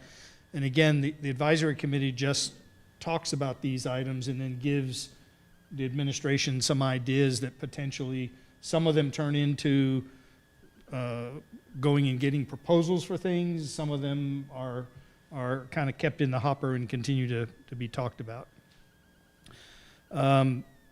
We had a warning from Mr. Gonda that we would be getting a financial 5-year forecast update at this meeting, and we enjoyed that. Thank you. Oh, yeah.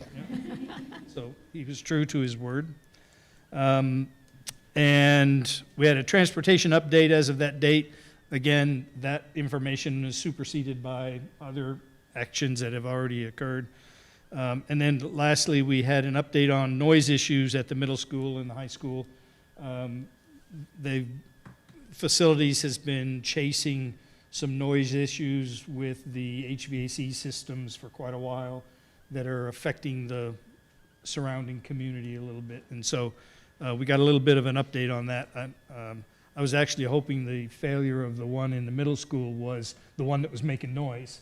And maybe that would have fixed that, but maybe not. So that's, so the next meeting is on the 5th of October. So if whoever wants to be the rotating one, just let Mrs. Morgan know, and We want to decide that now? Well, we can, that's fine. And if we have more, because it's still, the business advisory reports to the board. right. So if 3 people show up, it's still a public meeting regardless, correct? We can have more than 2 board members there, but participating members in the discussion can only be 2. Okay. So the third would be observing, like a public observation, but not as a participating member in the discussion. So it doesn't run afoul of Right. board scheduled meetings. I guess, If it's already a public meeting, Yeah. it wouldn't go against sunshine laws. we'll get clarification on that. We'll get clarification on that. Now, the other thing I was just going to ask is, where are you getting the items to track down? Because the noise, that's the first thing I just heard right now, that there's an issue at the middle school with noise. Yeah, the noise. That's the first time. I've never heard that. So I guess what It's I'm, been going on for 2 years. this is the first I've heard it, and I guess the question I have is if the if the board members can also be in the loop as far as the activities that the BAC is working on. Yeah, So, no, I think it's appreciate really that. important that David give a BAC update every meeting. I think. Absolutely. Well, as long as the next meeting is before the board meeting. We don't have those quite as often. But I think that is a thorough and a summary of what we've done. Yeah, that's and- good. That was a good brief. This is what you're requesting. Yeah. So going forward, Mm-hmm. and we noticed that in the past, we haven't had necessarily as detailed of a report of things that were discussed. And so going forward, what we want to try to do is the permanent member of the board on the BAC needs to be the person that brings a report to the board at the next available scheduled meeting. Yeah, I think by law, we have to keep the minutes, so. Oh, minutes are kept. Yeah, I asked for, but I think what you give is a bit more thorough than the minutes that Well, I these got. are just my participation notes. We can transfer. Scribbling. He's got the minutes, the official legal I sent it to you. I'm minutes. scribbling Y- them. I scribble. Let's And we look at keep those minutes attendance. compared to that. We keep attendance. No, that's good. That's good. Minutes, all They're those there. things. The thing I would like to be there in October, but we'll find out how many of us can be there. One of the things I would challenge our Business Advisory Council is to find ways to save money. Well, I don't. thought that's what it was. That's why I'm confused about the Business Advisory Council, because you're talking about transportation, HVAC, what else? The program for career-ready students, all great things, but what are they supposed to be? It's like another board.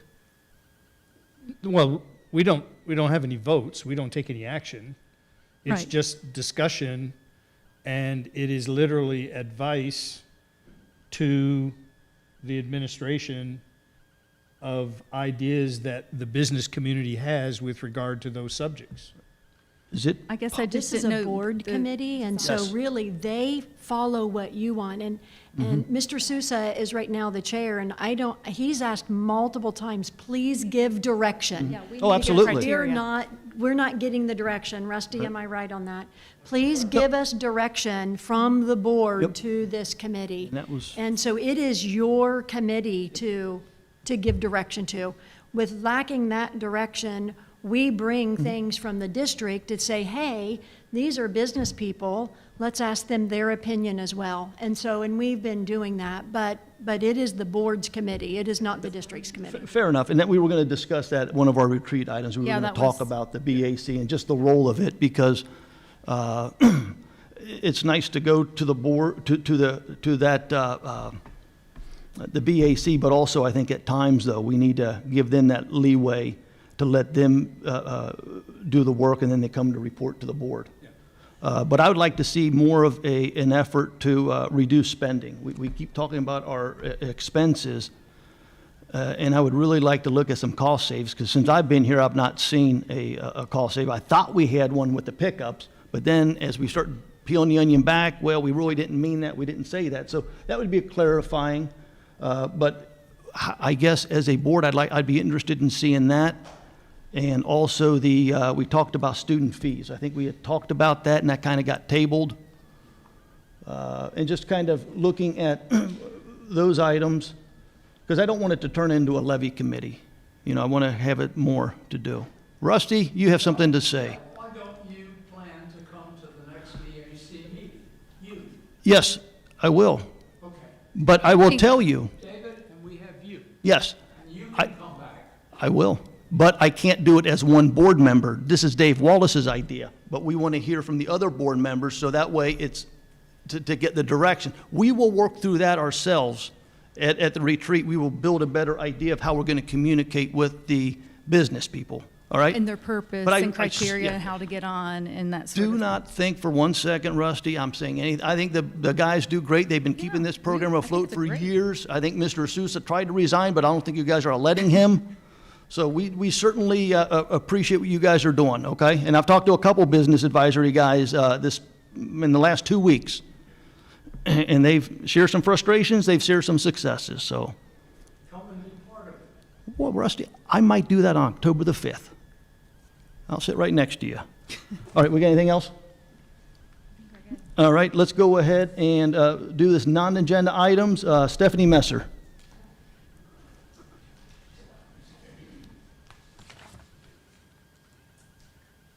Hello, my name is Stephanie, and I am a driver, an OBI, and I am head of the recruitment team that we have. So what I want to talk about tonight is recently an MOU was proposed to the district from our union on behalf of the drivers. And from my standpoint, I get to see both sides. I get to work with our new drivers, I get to talk to interested candidates, but I also work alongside of the veteran drivers. Some of the decisions that have been made this summer, people may or may not know, but veteran drivers have lost hours. They've lost wages, and yet they're still here making sure we function. I wish you guys could see in a day's time, in an hour, what all they're doing. Piecing routes together, picking up Johnny. I mean, it's really hard to follow, and it's really hard to even list everything. It wouldn't work if we didn't have the team that we have. So when I think of recruitment, we can't recruit if we aren't interested in retaining what we have. And to the MOU, I think it asks for a guaranteed 7 hours. And I can't say that they would work every minute of that 7 hours every day, but I can assure you over the last year, and they continue, they've earned that money. And I'm asking you to not view it as an expense or just a pay. I'm asking you to start investing in your people. We have shown that we're not afraid to use resources for outside help. But I'm asking you now to focus on retaining the good that we have that keeps us running. And it's also, our reputation is also a big part of being able to recruit good people. And they're watching. And your current team, your current employees that stand accountable to you and answer to you, they're watching. And I'm asking that your actions line up with what you're saying. We hear that you want it to be board ran, you want it to stay in-house. Sometimes that's hard to believe because we're not seeing that same amount of effort put into the people who keep it running day in and day out. And I shared some of that concern with you and Travis. So that's all I wanted to ask. As you guys review that MOU, I want you to remember to place the value on what we have, and we want to keep what we have. Thank you. Thank you. Courtney McKeon.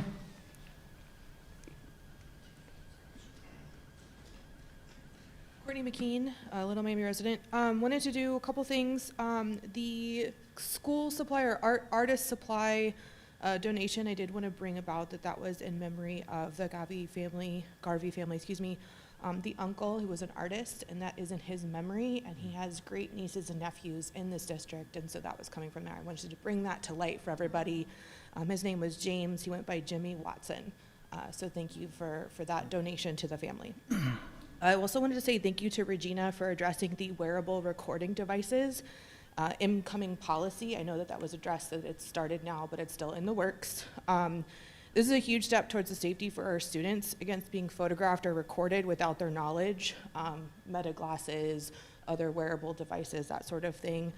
Making sure that parents feel that safety and security for their kids, that they're not being recorded against their knowledge, and also great strides towards academic integrity as well. So thank you for that, and know that is very something that I think a lot of parents are passionate about, so thank you for working on that. I wanted to address Briscoe Consulting. I think the district deserves more transparency. Mandy, you made an offhanded comment that that's underway, but there's been no formal agenda update. There has been no notification of anything since that was brought about in January, right? How much are we spending? How often is that consulting team coming here? Terry laid out in great detail, thank you for that, Terry, your 5-year forecast, but there's a lot of things that go into that are very specific to Ohio laws. And so I think the district and residents deserve to understand how someone from Texas is able to navigate that, because those are very specific laws, those are very difficult and things. So I think that we deserve more than just an offhanded comment. I think that should be addressed at an agenda, and that we should be getting monthly updates. Additionally, I wanted to say thank you to Regina and team for enforcing supervised visits for all visitors. I think that is very critical, and all parents definitely want to make sure that there are no unsupervised visits. There are not people walking through the hallways, potentially photographing children or classrooms that they may be in that are on the do not photograph list. I don't know that that's something that every visitor, you don't know that list, right? That's what the administrators are for. And so that's why those unsupervised visits are not allowed, regardless of where that's happening. So we appreciate that policy. We appreciate the enforcement of that policy, that there is always that supervised visit. As a parent with kids on that do not photograph list, that is critical, right? We don't want our kids photographed by people that don't need to be taking their photographs. So please make sure that those supervised visit policies are strictly followed. Thank you. Thank you. Beth Goldenfield? She left. All right. Vanessa?